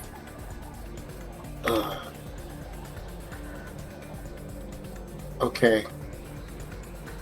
All right. Well, I'm just gonna grab everyone. To Lauren. She said we should head back. Did she make it back okay? She said she's in shelter right now. Where'd she find shelter? And I go, I don't have all these answers as yet, but, and I grab my amulet, and I tell everyone to just like hold on to each other. Mm-hmm. And I'm going to teleport us back to the center of the camp. Teleportation is forbidden. We had said except for that one. You're using the circle. Yeah, Okay. Ooh. Let me confirm. Let me reread. that's what we Maybe. said. Because I was like, I have to teleport back to it. And you? Teleportation outside using the circle. Okay, valid. Just had to consult the document. The document is documents the Bible. Okay, you teleport back to the center. It is rough. It is covered in snow, and in the center is a set of double doors that are covered in 4 inches of snow. Obviously, the doors to the Magic Mansion. Would you like to enter? Into the mansion. Wait, Into who was the outside? Who did I see? Nobody. They're not real. I'm not Oh, okay. moving 8 million tokens. So Okay. yeah. All right, let me just cue this real quick. Perfect. Welcome to the mansion. A royal feast is being thrown. Servants mill about. Fireplaces roar in the corners. There's a grand library, a study with velvet red seats, and of course the great banquet hall, a table fit for 300 men. Awaiting the final guests of the evening, you are greeted by a little servant who is a sort of nondescript man in a black tuxedo who says, "Oh, yes, Lord, we are just waiting. May I come here to the banquet hall if you so desire?" Tell them I didn't make it. I'm going to be trying to cast at Cagliari to get the answers to the questions Lauren was asking me. Okay, where she got shelter. And what happened. All right, Kelly, where'd you get Or she needs help. Yep. There was a proxy skeleton inside a wall of force. I Misty stepped in and killed it. It's warm here. I think that was 20. It's either 20 or 25. Okay. And then I'm going to just send again. We teleported back to the camp. Let us know as soon as you are able to return.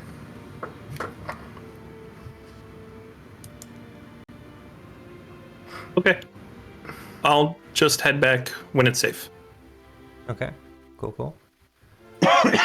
Well, there is good news.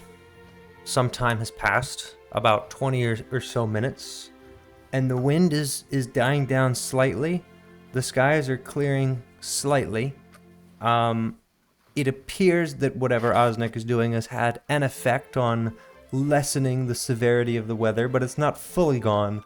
The winds drop down to maybe 30 miles per hour, the temperature goes up to a solid 10 degrees Fahrenheit, and the snow has slowed slightly. It's still a bad blizzard, but nowhere near as terrible as it was before.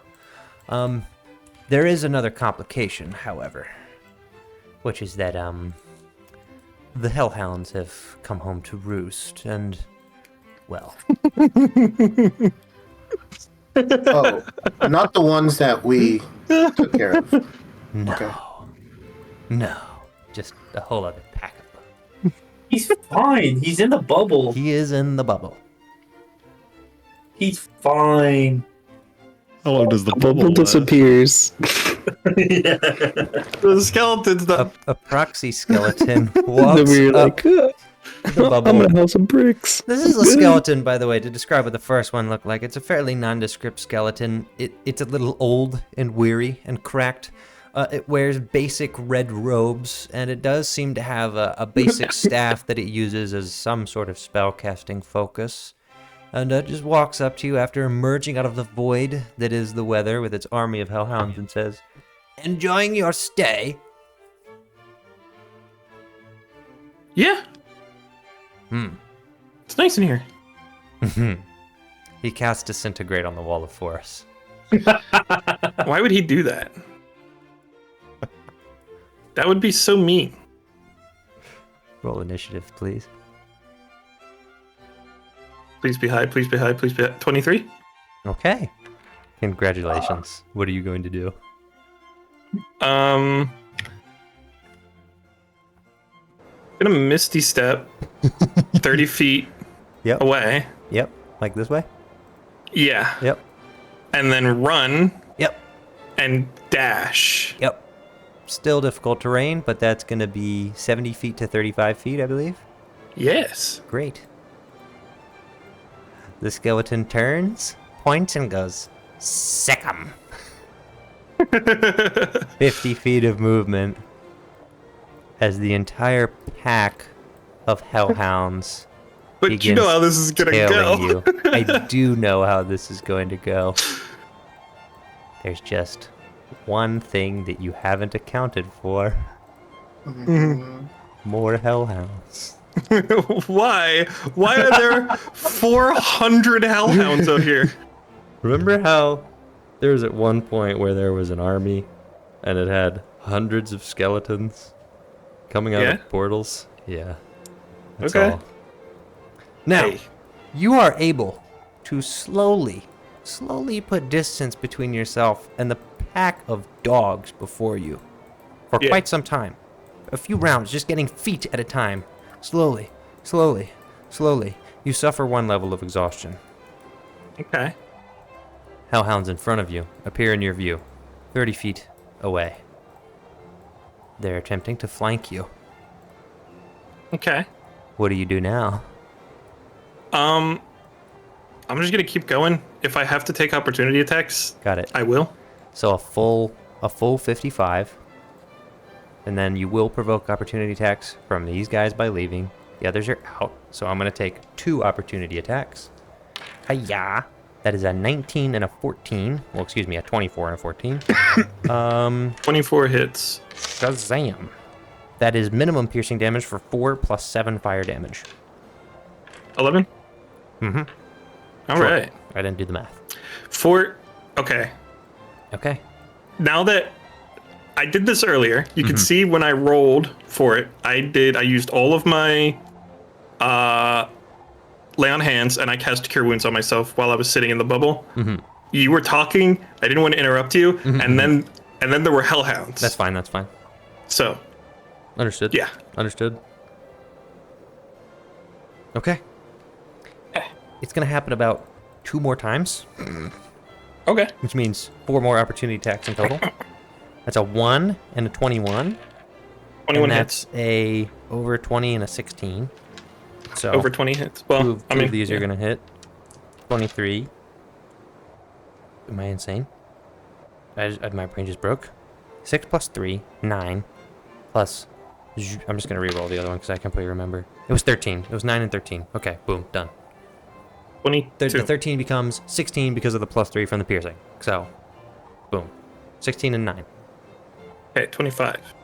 Okay. There are no more hellhounds. Would we? I think we would also send. I guess we'd be on shifts to get out. Is it? You said it's still like snowing, or is it Oh, it's calming bad. down? It's snowing. It's just instead of 50 miles an hour, it's 30 miles an hour. And instead of, 20 below, it's 10 So- above. The attempt to cast something to change the weather back is not helping. It is helping. It's the reason it's not horrendously bad right now. Is it good Yeah. enough for Thlorin to try and get back out there? He could. That's what I was gonna say. Like, if we would take shifts to go to be on the lookout for I don't Cagliari. know if you should. This is gonna be. Have you seen that scene from Pirates of the Caribbean? Yes, it's that. Where he runs around the corner, and they're like, "Oh, there he is!" And then 400 natives are behind him. So Thaloran, They Thaloran wouldn't be able walks to out. come in here though. Thaloran walks out on a shift to check on Cagliari, and he sees over the horizon. Well, he hears a horde of dogs and a lot of footsteps, and suddenly, 40 feet away, appearing through the fog, is Cagliari. Zips through the door. A bunch of dogs. So I mean, a ton of dogs run up. As they're approaching, Yeah. I'm going to cast Dawn.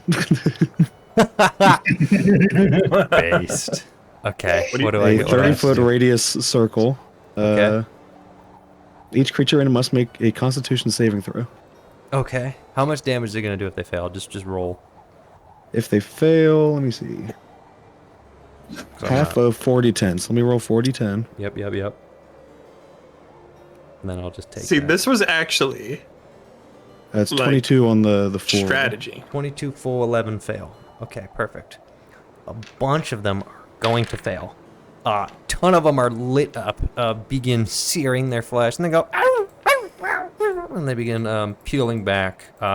Some of them attempt to divert and go into the wall, but then they are repelled, and they all just circle the wall before slowly falling back, going into subpacks and kind of disappearing into the fog again. And the light will stay there for a minute. Yep.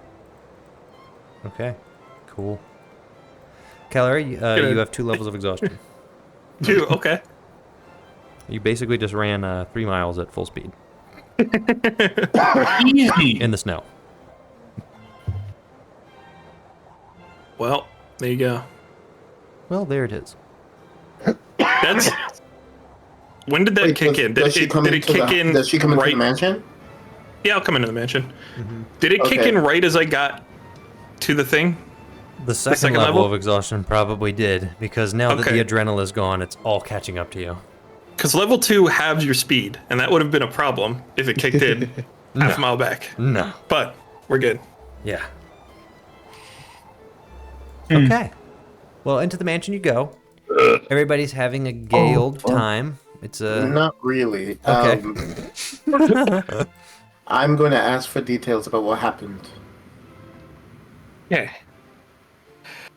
So, I got like way out there, and then I felt like this feeling, and it told me to go north. So, I used my like paladin senses to make sure that it was on the up and up, and then I followed it north, and I found a skeleton sitting on a rock covered in runes in the center of a wall of force, and I couldn't figure. I was thinking about how to get in. I didn't think that Misty Step would work, because I was thinking back to when we were in the circus and that guy got stabbed. They put like a dome over him, and I tried to Misty Step next to him, and I ended up on top of the dome. So I was like, oh, if I Misty Step, I'll end up on top of the thing.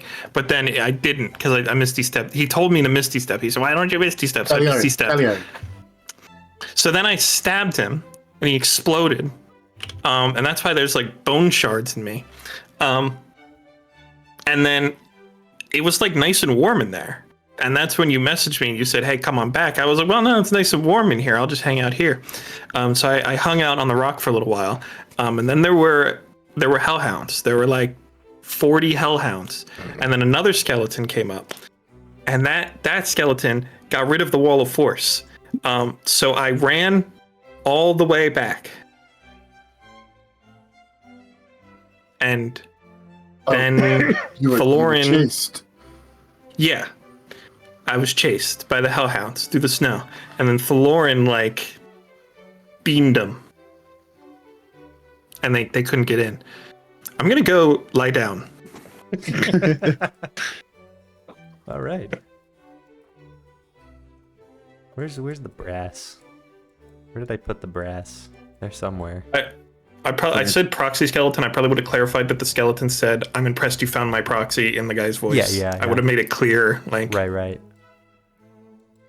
Yeah, I don't know where the brass is. I don't feel like getting them. They're probably somewhere. Vesper's probably like up in the ceiling. Malik, where did I put you? Are you up here? He is up here. I don't know where Vesper is. Okay, there we are. Alright, that's enough brass. Orion is somewhere. I don't feel like touching him. Should we take... We've got to do something about where this spell is coming from. Well, how exactly are we going to get out there?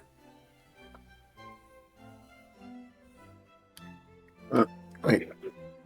Oh, God. So, Cagliari took care of the skeleton, but it seems if all they need to do is get another proxy... I wonder if she remembers what was written on those stones. You think it's some kind of ritual? I believe so. I could have. I don't know how much time I had there. I could have started writing it down because my Probably- first thought was to like take a rubbing, but it was too big. Probably 10 minutes. You could have written it down and handed him a piece of paper. Yeah, Roll as much as I could get. Roll a retroactive. I don't know. What would rating be for copying it as well as you can? You're basically writing in a language you don't speak. Roll investigation for me. Investigation. Okay. Only a 6. Okay, you didn't do great.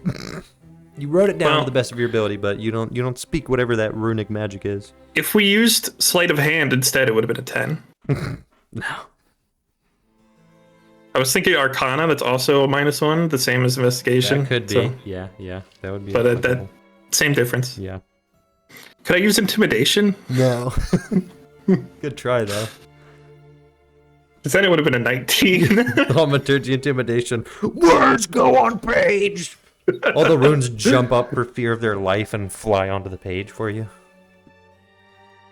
I should have tried to like scratch it out. I didn't think of that. Oh well. That's what I thought you were gonna do, and then you didn't, and then I sicked a bunch of dogs on you. It was great. I just didn't. I didn't put 2 and 2 together that it was probably a ritual. My thinking was just like, damn, why did he do this to this rock?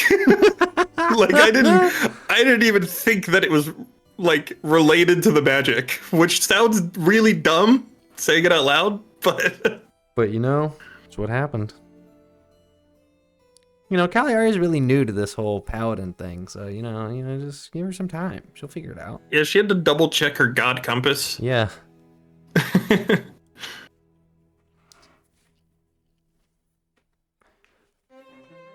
So, I'll probably give him a real prayer after this. so what exactly are we intending to do now? Our camp is still frigid. We're stuck in this bloody mansion. And there's a roving pack of hellish dogs out there. What's our play? Well, the goal would be if we can find some way to. That's why I want to see what the scrolls are. The symbols are. If we can disrupt that, that will be our best bet. Well, you can look at Cagliari's sketch and make an investigation or arcana check on it to see if you Arcana, recognize the ritual. Arcana, please. Go ahead. The DC on this battle be nuts. It is extremely poorly drawn. Not because Cagliari doesn't know how to use writing utensils, but because she's clearly not familiar with the symbology used in this ritual. You, however, are, at least vaguely. It does seem... Do you speak Infernal? No, I speak the exact opposite. Cool. It does seem that some of these symbols are infernal in nature, and it's not exactly the same as the celestial influence runes you do, but you can see the themes running between them. They're almost opposite sides of a mirror. And so you're able to see some of the inversions and quickly deduce exactly what's going on, correct some of the symbols, and... But I wonder, is it possible I make a celestial version of this? You could attempt to transliterate it. It's not going to be easy, and to do so, you should probably find someone who does speak Infernal. Can I find Infernus? Vesper speaks Infernal. There you go. Oh. Okay, well, sick. Shaboom bang bam. Okay, take that Wait, hold on. Arcana Does the check. Infernus actually speak Infernal? No. Okay, because I just stereotyped him and assumed. profiled You him real bad. really did. He didn't even like profile him. He's But- like a But you know what Infernus does do? Set things on fire. he does set things on fire. Yeah. Okay, so with Vesper's assistance, you're able to confirm not exactly the infernal symbols, because it's not one-to-one with the written language, but you pretty quickly pick up on the parallels between infernal and celestial, as the languages do share similar roots. Soon enough with your Arcana, you are able to effectively transliterate the spell circle into a celestial version, which theoretically would work, although there's only one way to find out. Okay, so I will find Steward, Mm-hmm. Nosnik, and we built the mansion on the spell circle outside. Yeah. There's a big central location, so. Okay. Well, I'm gonna try to go back outside and use the power of that spell circle that we have in the center of the...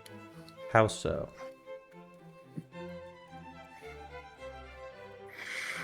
It's just a focal point. So. Okay. Mm-hmm. Okay. So what are you doing though? You're using the power to do what? So can we kind of like, I don't know, would we do something like a celestial version of the same spell? You could. You couldn't do it on the circle because you need to inscribe it somewhere That's else. kind of what I want to do. Yeah. Yeah.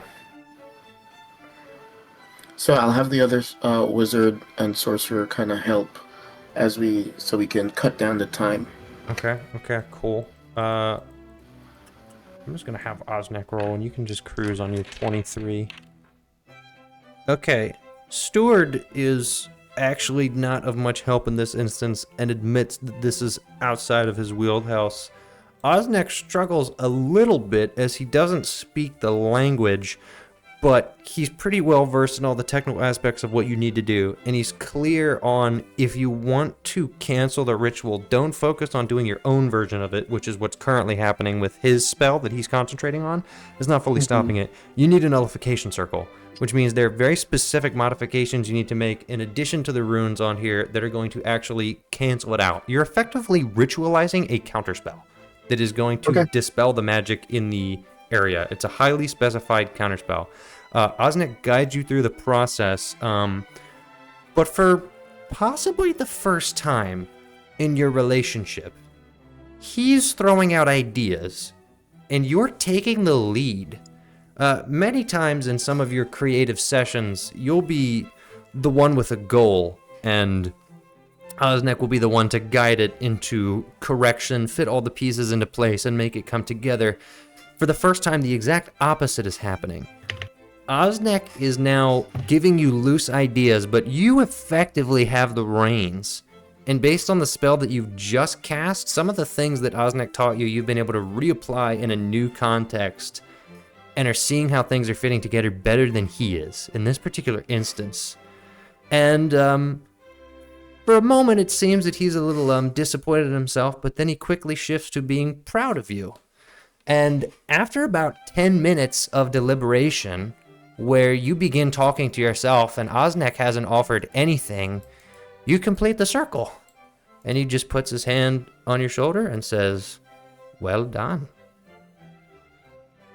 After a few minutes, the circle begins glowing, the ritual is complete, and the wind begins to die down. The sky begins to clear, and the spell has been ritually nullified.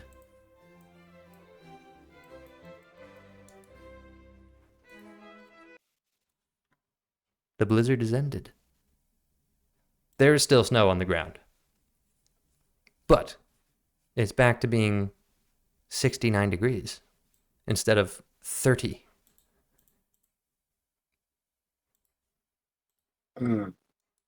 Yay! Well, we should deal with the hellhounds. I believe we should. They're not still on our doorpost, are they? He's going to immediately go over to look, and he goes, "Oh, yes. Yes, they are." Well. All right. Well, people can start making their way out, theoretically, of the Magic Mansion. There's snow on the ground all over in various embankments, but it's no longer frigidly cold. And in a sense, you just got a really good source of water, technically. If you want to save it. It's a ton of water. Yeah, start scooping up snow. Yeah, you could actually do a lot of useful things with this. But Hey, Grudge is going to appear. You're going He's to going to go, damn, that was September. It's so cold outside. Appear. Uh-huh. Oh, yeah. Where have you guys been? I got like stuck in a room. Okay. I'm 45 miles away saying this. I'm practicing this for when they get there, so I'm ready. Where are you exactly? Great question. Okay. You're in Castle Lucide, remember? I got lost. He didn't make his way into the mansion. He was freezing to death this whole time. He has I have 1 hit point. I'm gonna die. Crusher crawls out of a snowbank. He has hypothermia. All of his fingers are frostbitten. I can't stop moving. Roger's laying in the ashes of one of the bonfires.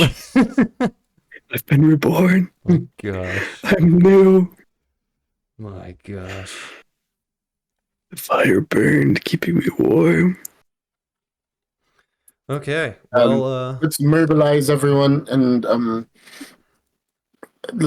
tell Roger to go into the mansion. Have some There's a mansion? man. yeah. Yes. There's a giant go- set of double doors at the center of the circle. Oh. It's only visible from one side. I was on the other side. yeah. Roger watches everybody walk into nothing and just thinks, "Oh shit! Well, at least they got out." It was crazy. I got like cold blindness. Not snow blind. You know when it gets cold and then you're like, Can't see can't anything. really see anything. Yeah, yeah. Mm-hmm. Mm-hmm. Like when you don't defrost your car. Yeah. Okay. I'm gonna try and get up on top of one of the walls. Okay. Make an acrobatics check, because I hate you. Oh yeah, a new Couldn't I just a new D&D updated that. It's spite checks. Your DM can just throw one at you whenever he feels like it. Light check. I want you to fail this, so I'm going to make you roll, he says. Did I not just Missy step up there? Oh no, he's sidestepping my frivolous DM rolls. So, yeah, I want something to happen. Die. Yes, you scale the wall. Notably, Yeah, but it might have ice on him though. there Hold on, make is sure he's- there is something out in the snow embankments, and it's a lone skeleton in a red robe with a staff. How far? Roger face down. 80 feet. It's gonna be more than Oh shit! It's 9:30. I gotta go do my job. I'll be Okay, back. bye bye. Just come out and hang a no soliciting You said sign next to the 90 door. 90 feet. All right. Who else has been coming out of the? Probably everybody at this point. Malik is remobilizing people. Do we doing have an to? Is it gonna get inspection. closed? No, it's got plenty of time. You don't have to. Okay, because Many- Cagliari's like destroyed. Oh, yeah. Many of your buildings are not in good shape, but we will cross that bridge when we get there. They have been punished. Some of the roofs have come off. Some have completely collapsed. They did not hold up to 50-mile-an-hour unnatural winds.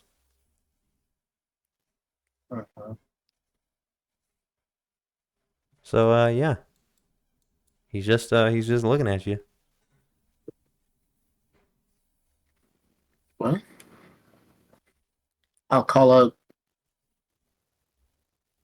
So, are you going to face me or not? Consider today a warning. Meddle with my affairs again? There will be more to come.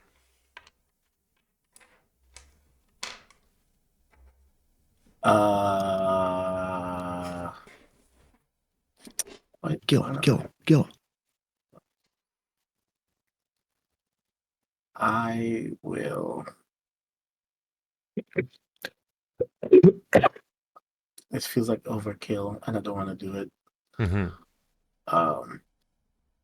I'm just gonna fire. I'm just gonna fire some Eldritch Blast at that dude. Okay. Go ahead.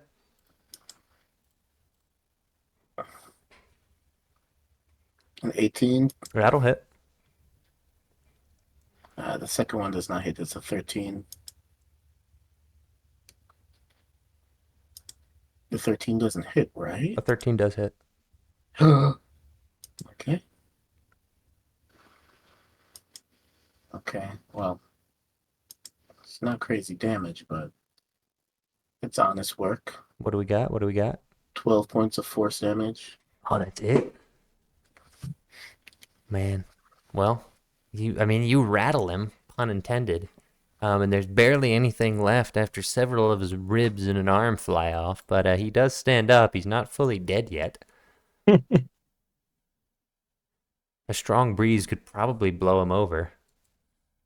Very well may.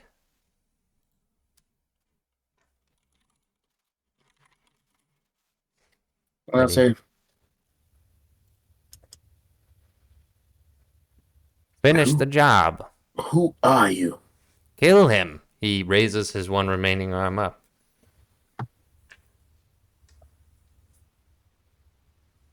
Okay. Go on. Kill me. Okay. Well, 24 to hit. Mm-hmm. A 12 doesn't hit, I bet. A 12 doesn't hit. Okay, cool. Oh, that's a waste of my time. 10 points of force damage. Great. The skeleton blows up, and you take 20 points of necrotic damage. I'm over there. Mm-hmm. Hmm. It's not an AoE. The skeleton lingers on the ground in pathetic, Well, I sad, shattered don't take pieces. 20 points of necrotic damage, right? You do. No, I take 10 points. Well, yes, you have resistance, but 20 before resistances. Now, several seconds pass, and the skeleton begins to reform. Rude. Roll for me an Arcana check.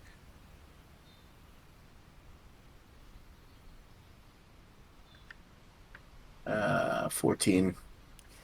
You seem to feel, perhaps not see, but with your third eye perceive, or with your sixth sense feel, a tether binding the skeleton to a stronger necromantic energy, which reanimates it, limbs and all. I'm going to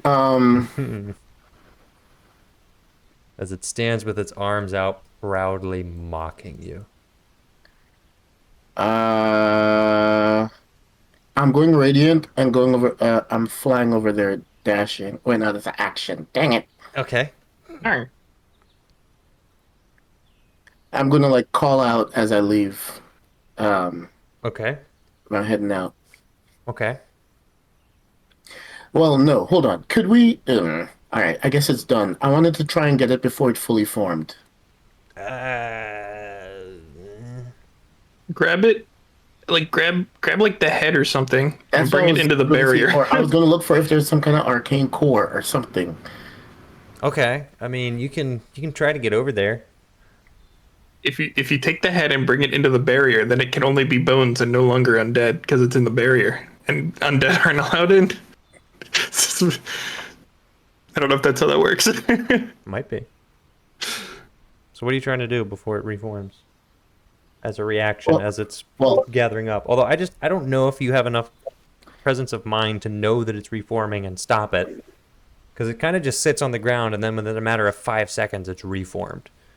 Like, it's on the You ground for can 10 take one of the bones seconds. and throw it for the hellhounds, and then they'll go play with it, and then the head will start jumping around going, hey, give me that back! That is how it'll work. So true. All right. Well then, okay. Then if that's the case, then I won't go radiant because that won't give me enough time. Okay. But I will.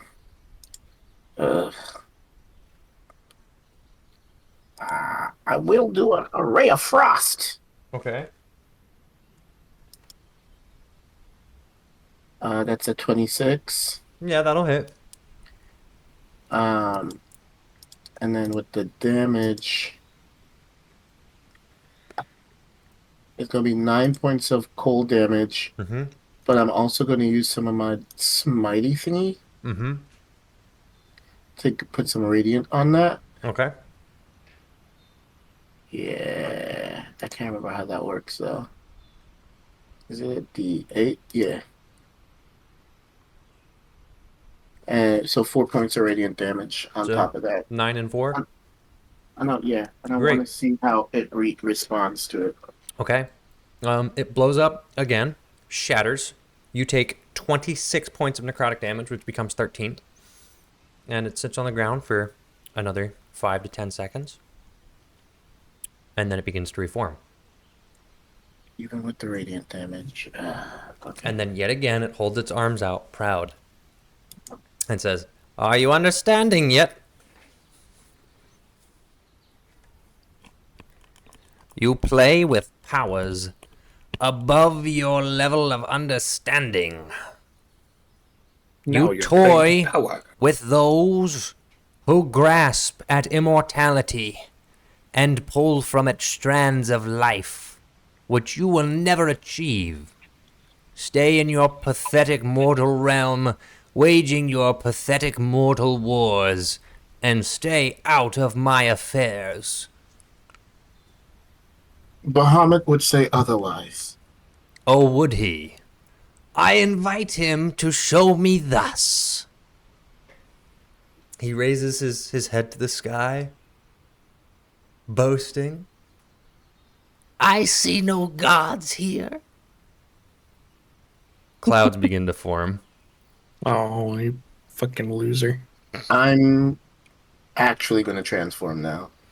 Okay. Dude, where is everybody else? I don't know. All right, Malik- Cagliari's dead. I'm Malik like, where everybody at? is mobilized. The If people you shoot like are a big gearing flare in up. the air, I might come over. They're getting stuff. People have their equipment, but Vesper will come over, sure. Things are rough. Yeah. I'm using minor illusion to make like a fireworks or something. I don't know. before you that do work? I mean, yeah, I could be over there, but like, Before you I do take one anything, hit or something, and I then would- blow up. I would like you to roll insight, please. Who? You. Oh, me? Shoot. Why I got to do it? I'm like an information guy, you know, I'm more of like a behind the scenes type situation, not fighting weird skeleton creatures. What do we get on insight? 17. Okay, so first of all, he didn't cast a spell. He performed no material or somatic components. There is no correlation between the motions that he just performed and the sky darkening. Second of all, you can't read a skeleton's face, but you are fairly certain that whatever's happening to this guy is not him. Wait, what is happening to this guy? They're reforming? Or what? Clouds are rephrase reforming. that, please. It is growing overcast. And the clouds are beginning to spiral. He's like a fake wizard. The The skeleton proxy. The skeleton looks up, it puts There its were- staff in the ground, and it readies itself. I'm flying towards him. Okay. There might be. I broke the skeleton, and then there was another skeleton outside of the barrier. So there might be multiple proxies. So, Probably. Let me rephrase. There probably are multiple proxies. let me pull this up here. The sky darkens. Malachi, are you in radiant mode? Yes. Okay, cool. Are you going right up to the skeleton? I'm gonna fly a bit back. Okay. But as I fly towards him, I'm like charging for Bahamut. Okay. And I guess I'll wait for like an initiative order. I'll do you one better. You are told to hold back. Okay. So, stop. This is not your battle. We're getting a divine message. It says, send Roger in to die. It's not what the message is. He will take What? at least one shot, maybe another one. Can I get like the? Never mind. All right. The sky is swirling. You are told to hold back. The skeleton casts a flurry of spells, which it should not be able to cast in the time that it has. But it seems to grow phantom limbs in order to perform the material and somatic components that are needed, and they sort of phase in and out of existence and dissolve as needed, and a cacophony of verbal components goes off. A wall of force is created, mage armor is applied, a wall of fire goes up between you, and numerous other effects which you don't even have time to quantify. But you're just told to hold back before he does anything else. He just fired a flurry of defensive spells, whatever they are, from whatever's coming from up above. And as the circle sort of the hurricane eye spirals open, a very familiar thing happens. The shadow of a dragon is cast over the ground, and then the shadow of another. Time to roll perception, please.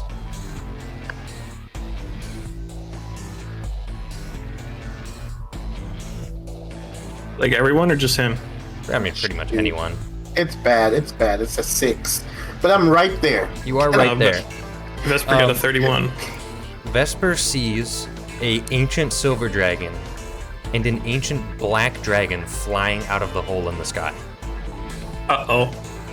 They swirl between each other before immediately dive bombing towards the skeleton from either side. As they come closer, it's clear to Malachi that the dragon on the left is a familiar visitor, and the dragon on the right may require a history check. There's Malachi? 15. 15. If you roll it, if you if you think you recognize it, I guess. The size and scale patterns of this dragon, as well as its horns. First of all, it's a black dragon. This is the dragon that Mizoram was riding. Oh, so I totally know this guy. This is Marduk. Marduk has descended with Maurilius. They both land on either side of the wall of fire and stare down the skeleton, who holds his ground, somewhat confused, and begins backpedaling before both of them unleash a volley of ice and acid breath right before the skeleton teleports away.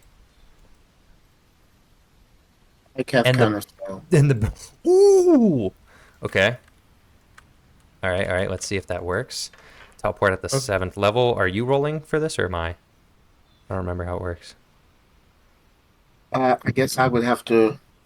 Thank you. So it's 10 plus 7, does it have to be that 17? Yes.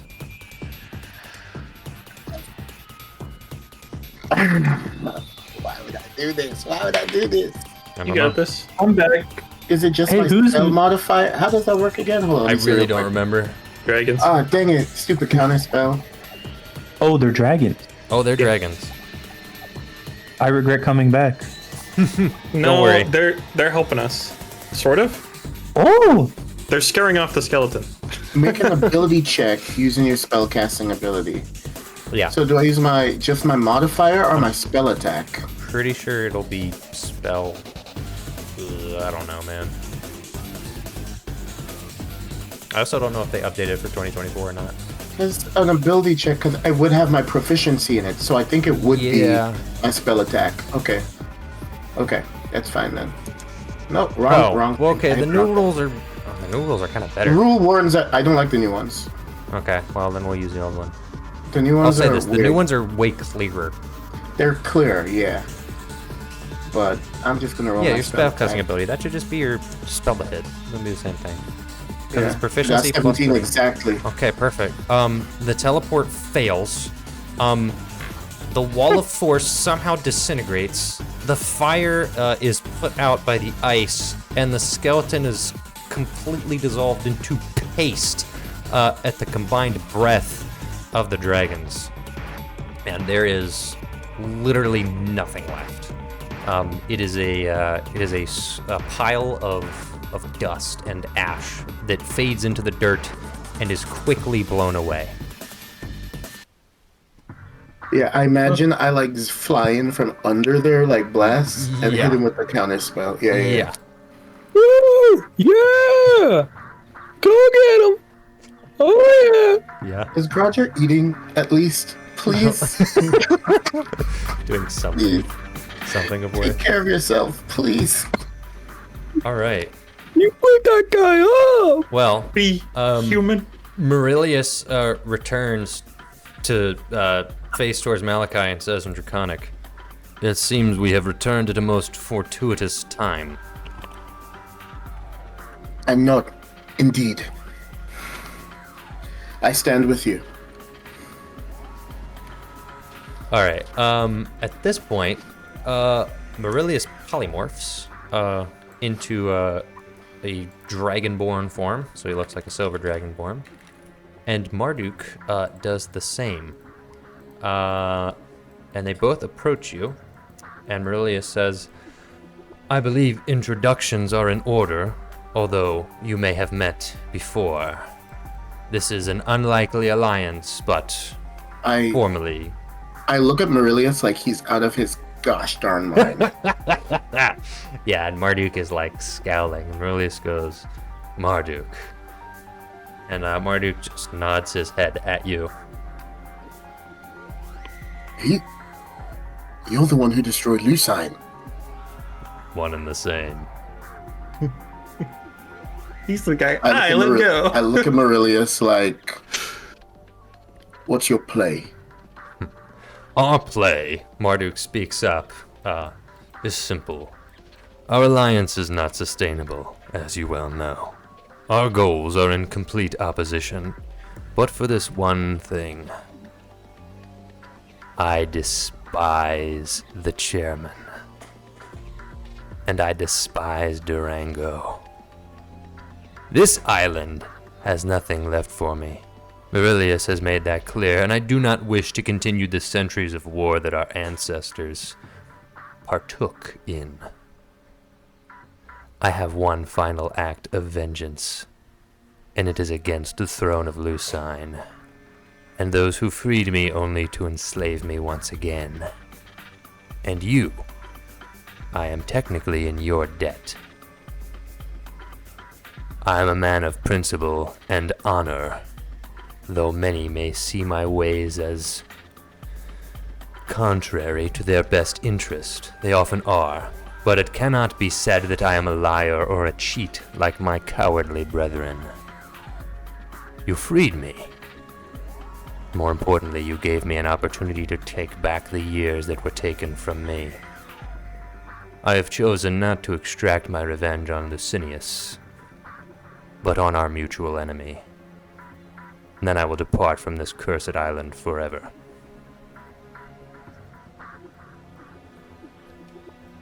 Marilius speaks up and says, I was not myself advisable to this alliance, but it seems, for the sake of doing what is best in the present moment and situation, it is necessary, at least in the eyes of Bahamut. Marduk will not be redeemed by this, but he will be essential. So can I make a quick phone call? Like, I need to make sure, like, last I checked, Marilius didn't have his memories. Like, he was all sorts of crazy. Like, can I check with upstairs? Can I, like, I need to talk to somebody's manager for real. Well, you currently are talking to two people who, I mean, what do you want to phone upstairs? Like, what do you want? You missed a lot. They got a lot done in a week. I need to hear that from the boss himself. Okay, Yep. Why don't you roll religion? Why don't you roll religion? You can send him a fax. You could You send know, him a Rainey was magic going to pack. do something about that, actually. Yeah. They really streamlined the office upstairs. That's what they've been working on. I got an 8. You got an 8? Okay. That's how many weeks your device that fax allows will you to take. fax God. You have no clue. This makes you extremely uneasy, and you don't know what's going on, and you don't hear any immediate response to your concern. So I'm going to ask Marilius, and you're absolutely certain this is what Bahamut would want? Yes. You must understand what this is. A very short-term endeavor that is going to allow you to do what you need to do. Yes, and it is quite diplomatic. I know. I assure you justice will be done. Marduk has not escaped his fate. Marduk just scoffs. But Marilius says, but he yet serves a purpose. Then I want a vow. A pledge. Something that ensures that until this partnership is complete, we will not attack each other. All right, Marduk immediately pulls out a knife, slits his wrist, lets the blood drop, forms it into a ball, manifests a piece of paper, and begins. You don't even understand. Why don't you roll Arcana while he's doing this? Nat 20, 30. He is performing some form of, gosh, what's the magic called where you just spawn things out of thin air? Is it evocation? Conjuration. Conjuration. He's performing some form of advanced conjuration as well as some magic with his blood. There is a draconic sorcery involved, but the conjuration is beyond your understanding. He has effectively manifested a contract that he is writing and presenting to you in his blood. That is very short. And it basically says that in Draconic, they're going to deal with the Lich, and you're going to deal with the Hearth of Lucine. Marduk speaks up and says, I wish not to waste my time discussing every manner of thing with you. Maurilius can fill you in. I have a contract to fulfill, and then I have a new territory to conquer. Read it as you like, and Maurilius will answer your questions. But know this, we are square, de Lumiere.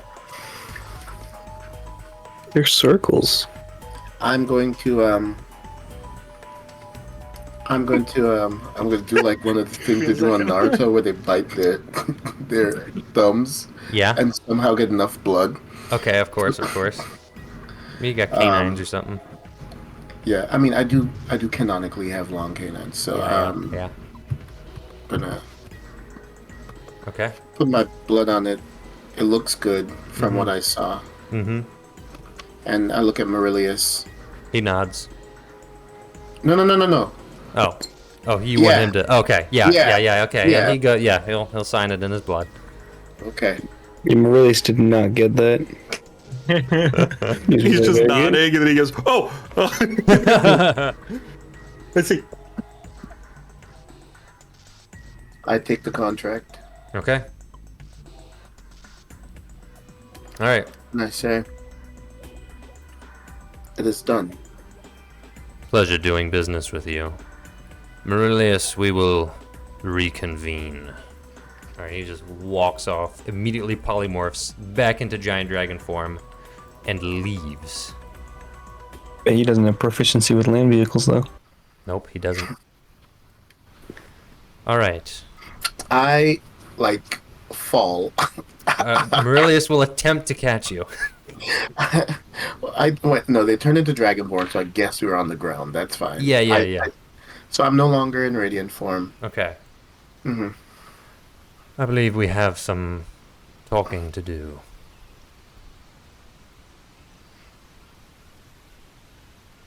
Nah. Yes. This is not how I saw this going. Not I, whatsoever. When I first discovered Marduk, I anticipated it would be so that I could finally slay him. But apparently not on this day. My journey to Lucine was quite informative. Why don't we... And he gestures back to walking into the area instead of being out in the open here. Alright. Shall I exposit? I kind of I give my brother a look. I'm like, Malik is extremely dumbfounded at this point. where the heck was everybody? They were I was there. watching, it was crazy. They just weren't drawn. I'm not physically drawing them. Okay, so they were no, there. I'm not moving the. No, he I literally was like, mobilized I was like, yo, I'm about to die. He mobilized I'm out here everybody dying. onto the corners. The troops were ready. Gladius Yeah, was ready. Luxonly over you're one there. of our greatest warriors. What did you expect me to do? Like, he's summoning lightning bolts. The clouds are changing. Like, I have a knife, man, and a boomerang. You want me to go in there? I'll go. I guess I'll die, but I'll go in there. Oh my gosh. All right. I didn't know if it'd be awkward to be like, "Hey, remember me? I freed you from control." Mm-hmm. Would he appreciate that? Mm-hmm. He did. It kind of seems like a stealing your thunder type moment. Where shall we debrief? The guy? Did we have an office, right? Yeah, you got your meeting room. It's Yeah. probably not in great shape. Half of your buildings are falling apart or destroyed. I gesture to Merlius Okay, great. and say, "Look, You could meet in the I know the magnificent cost of mansion. war. I know the cost of war, but no. We will meet in our meeting room. Mm-hmm. Okay.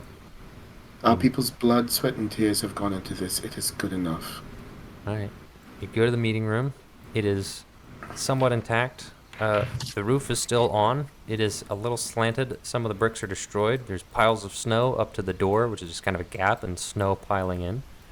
But you're here. So, there you go.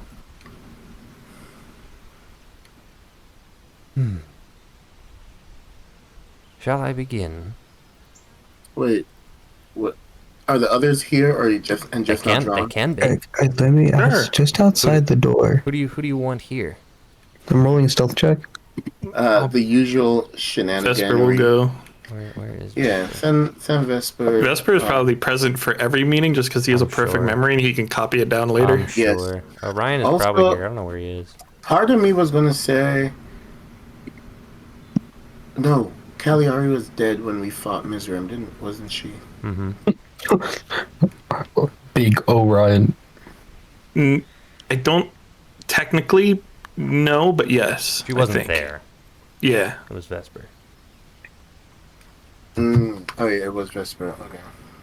Yeah, I got an 18 for stealth. She was alive, but she was not present. Mm-hmm. I see. Roger got an 18 for stealth, so he's perched perfectly outside of the door. Great. Okay. All right. Go ahead. Wait, where's the Lauren at? Oh no, I forgot where he. There he is. Yeah. All right. May we begin? Mm-hmm. All right. So, to summarize to the best of my ability, I infiltrated a number of locations in Lucine, the most informative of which was the palace, perching as a sparrow on the balcony. To make a long week short and condensed to its most essential elements, I detected a presence, one I had not sensed for a long time. Marduk had disguised himself as a guardsman in the palace. He sensed me as well, and we conversed briefly, psychically. There was much to catch up on, and while both of our instincts desired a fight, we both knew that it was in a court where one could not take place. So we agreed to a temporary truce, if only to catch each other up on what had transpired. Lucinius bound Marduk a millennia ago, in the heart of Mount Lucine. He was going to kill him then, but there was a sense, a divine impetus, that it was not yet Marduk's time. I understood it not myself when it occurred, and here we are, and I am still honestly not fully clear on it, but things are coming together. Marduk was freed by King Xerxes, but only to be ritually enslaved through a powerful incantation crafted by none other than the chairman, the man who you just encountered. Marduk is far more familiar with the Lich than I, as he is a servant of Durango. Marduk himself, as you know, is a black dragon, and therefore in his essence has always been seen as subservient to the red dragon, and is tired of being a slave in that aspect as well. Additionally, he had some information for me on exactly what had transpired with his brothers and sisters as he knew, as I myself have been in stasis for the past 600 years or so. Wait, 400, I don't remember. Who is the chair? Do we know the name of the chairman? You can roll a history check. I feel like I've heard that name before. I think I'll say you don't have to roll this. Orion has mentioned him before, but Okay. people know the name. People don't really know who he is. He's just a guy, and the title is the chairman. Um, 23. okay, yeah. Orion has mentioned him. You're fairly certain that he's effectively what's all coming together is he is the Lich. He's associated with the Duke Dagmar Denali, with the Wormwood Masters. He's the head of the beast. He's also associated with Luna. Everything involving the cult is the chairman, and more. And you're finding his finger in more and more and more pots all over Mandril. So the chairman is not Durango. No. The chairman is trying to bring Durango back. Now, the chairman allegedly at one point had a meeting with Xerxes, apparently insomuch as he helped him create the incantation that enslaved Marduk. When you freed him, he went on his little rampage, and I thought I would catch up to stop him, but I was instructed otherwise. The chairman is incredibly powerful. He needs to be dealt with. You have been given an opportunity to do so and have fared well enough, but with your current powers, it will not be sufficient to stop him. It requires more immediate action. And there is now a war on many fronts. Marduk knows that Licinius is bound in the heart of Mount Lucine. He swore to it, and call Marduk many things. He is not dishonest. Cunning, ruthless, and evil to the core, yes, but not a liar. That much is true. Licinius is bound to the heart of Lucine, which is why I have not been able to contact my brother, and which is why Lucine now is falling into perhaps its darkest era yet. And with my unavailability in the past several centuries, much has changed. Marduk has seen much. We had many lengthy conversations, but they ultimately boil down to this. We need to deal with the chairman, and you need to free Licinius.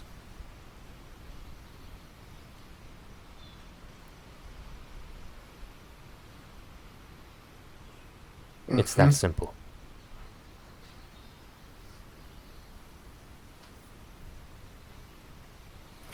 Free Licinius. Mm-hmm. That's all.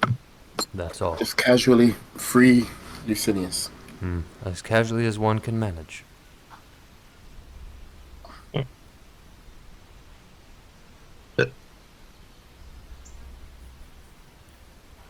Of course, stopping Xerxes would be the first in a line resulting in that outcome.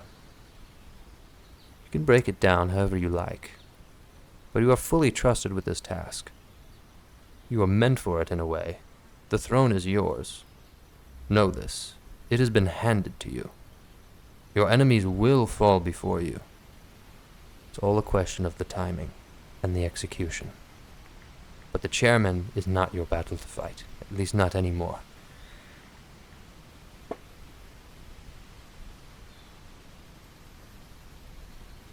So in short, we will do everything to ensure that the Lich does not prosper against you. And you must ensure that Lucine does not prosper against you until you can reclaim it. Does the chairman have anything to do with the Moon Lord? Marillius shakes his head. The Moon Lord is one thing I have known very little of. Marduk knows also very little of it.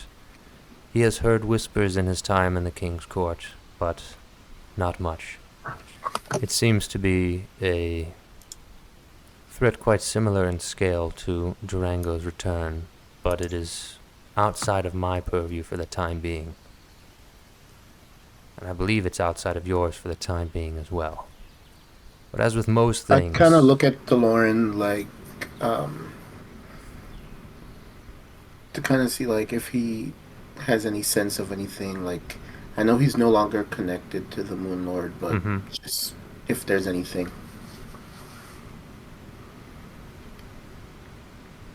I was muted. The only real information I have on the Moon Lord is that, at least to my knowledge, is that he's just a manifestation of the Kuatoa like I was. But I don't know how far his reaches have gone. He could make his own connections manipulating the Kuatoa. Anything would happen, really. Indeed. It is not as if all of these battles are going to continually remain off the stage of our grand play. But for the time being, we each have parts to play in this musical that is life on Mandril.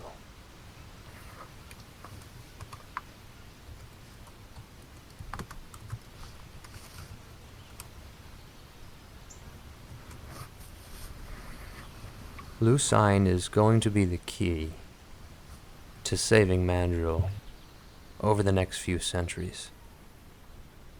I speak bluntly with you because humans, even elves, long as they live, are often very short-sighted. But those who interact with eternity know that things go far beyond one's own life. Even my own life, short as it is, in the small handful of millennia that I have access to, is nothing compared to what comes next. The scale of the eternal is the most important, which is why many times when we are faced with these strange situations, alliances, and decisions, things don't always make sense. That is why we rely on something or someone who has the whole picture. I myself have had a crisis of faith with this alliance. Marduk is ultimately the reason that Lucinius is imprisoned. He's the eldest brother of the abomination that has resulted in thousands, hundreds of thousands, potentially of deaths. His entire lineage is one of death and destruction. If I were to bear the sins of his fathers on him, it would be enormous. All I know is I was given a mandate by a being wiser than myself, and I choose to follow it in faith. I ask that you do the same, trusting me with my assignment as I trust you with yours. Fine. Obviously, I want to trust you, and I have wanted to work with one of the dragons, but the scale of this has grown so large. We will do our part for Lucine. That is all we can hope for. But I will also ask my friends as well. As a wise leader should. I will not ask them to fight a battle that is not their own. What did you say? I just didn't get that. I said I would not ask them to fight a battle that is not their own. Got it. Understood.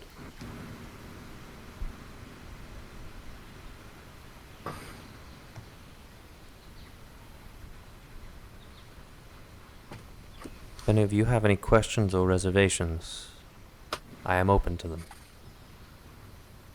Orion just looks at Malachi like he has no idea what to say or do.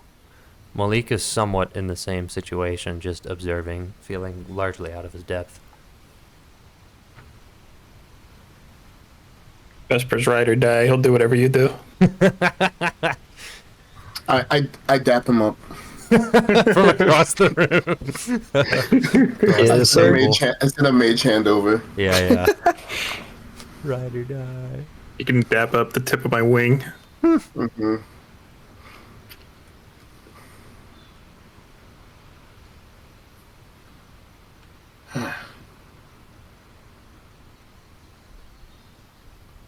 Well,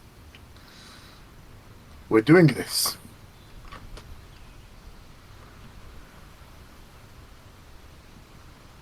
If there's any other information you need, do not hesitate to ask. If I have an answer, I will give it. I need to return to my toddler, whom I must babysit. Why is he talking about me like that? Wait. I'm still here. No. I say, wait, what? Marduk is a difficult being to rein in. Oh. And is known to tantrums. I speak metaphorically. What are the relative ages there? I thought you'd We found are actually quite similar in age, but very different in temperament. I thought you had found a bard somewhere. Oh, no. Although I do believe there is a dragonborn who has been exceptionally eager to speak to me. Oh yeah. So Well, yeah, it's good perhaps that I that should person's do not here. him a favor and entertain him at least for a short time Oh, before departing. Leave a sock on the door, you know what I'm saying? Not that. Wrong. Well, wrong. Well, unless. Sorry, I don't have my character that would say those things. She's Yeah. dead inside a magnificent mansion. Khaldun walks up to the edge of the meeting room and sees Roger crouched in the corner and goes, He sees me. Yeah. What'd you roll on stealth, bud? An 18. Oh, okay, all right. He Fine. just sees me. Well, you weren't specifically hiding from that direction. I mean, That's true. It's all right. I mean, I rolled a 16 plus like whatever. Hey, Khaldun, what's up? How's it? What are you doing? I didn't see it. Are you okay? Okay. You're just not. You just went catatonic. Okay. Well, he's dead. You actually just played dead. Okay. Cool. All right. Well, Maurelius walks out of the meeting room if nobody else requires anything of him. Got to do his chores.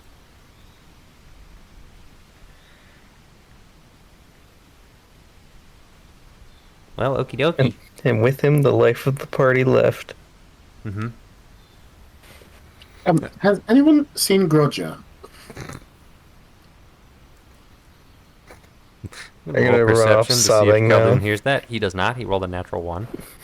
I get the sense we were close to losing him today. I haven't seen him. Nor have I. Well, I'll get the sorcerers started on doing repairs and fixing roofs. Oh, golly, how exciting. Well, I'm going back for seconds if the mansion is still open, if you don't mind. Excuse me. Yep, Yeah, I'll just have that. Does he eat? For fun. Don't we all? Yeah. Alright, well, that's all. Anybody have any famous last words? Yeah, pipe bomb into the room. Okay. Everybody dies. The campaign's over. Forever. Bye-bye. Now I'm the character.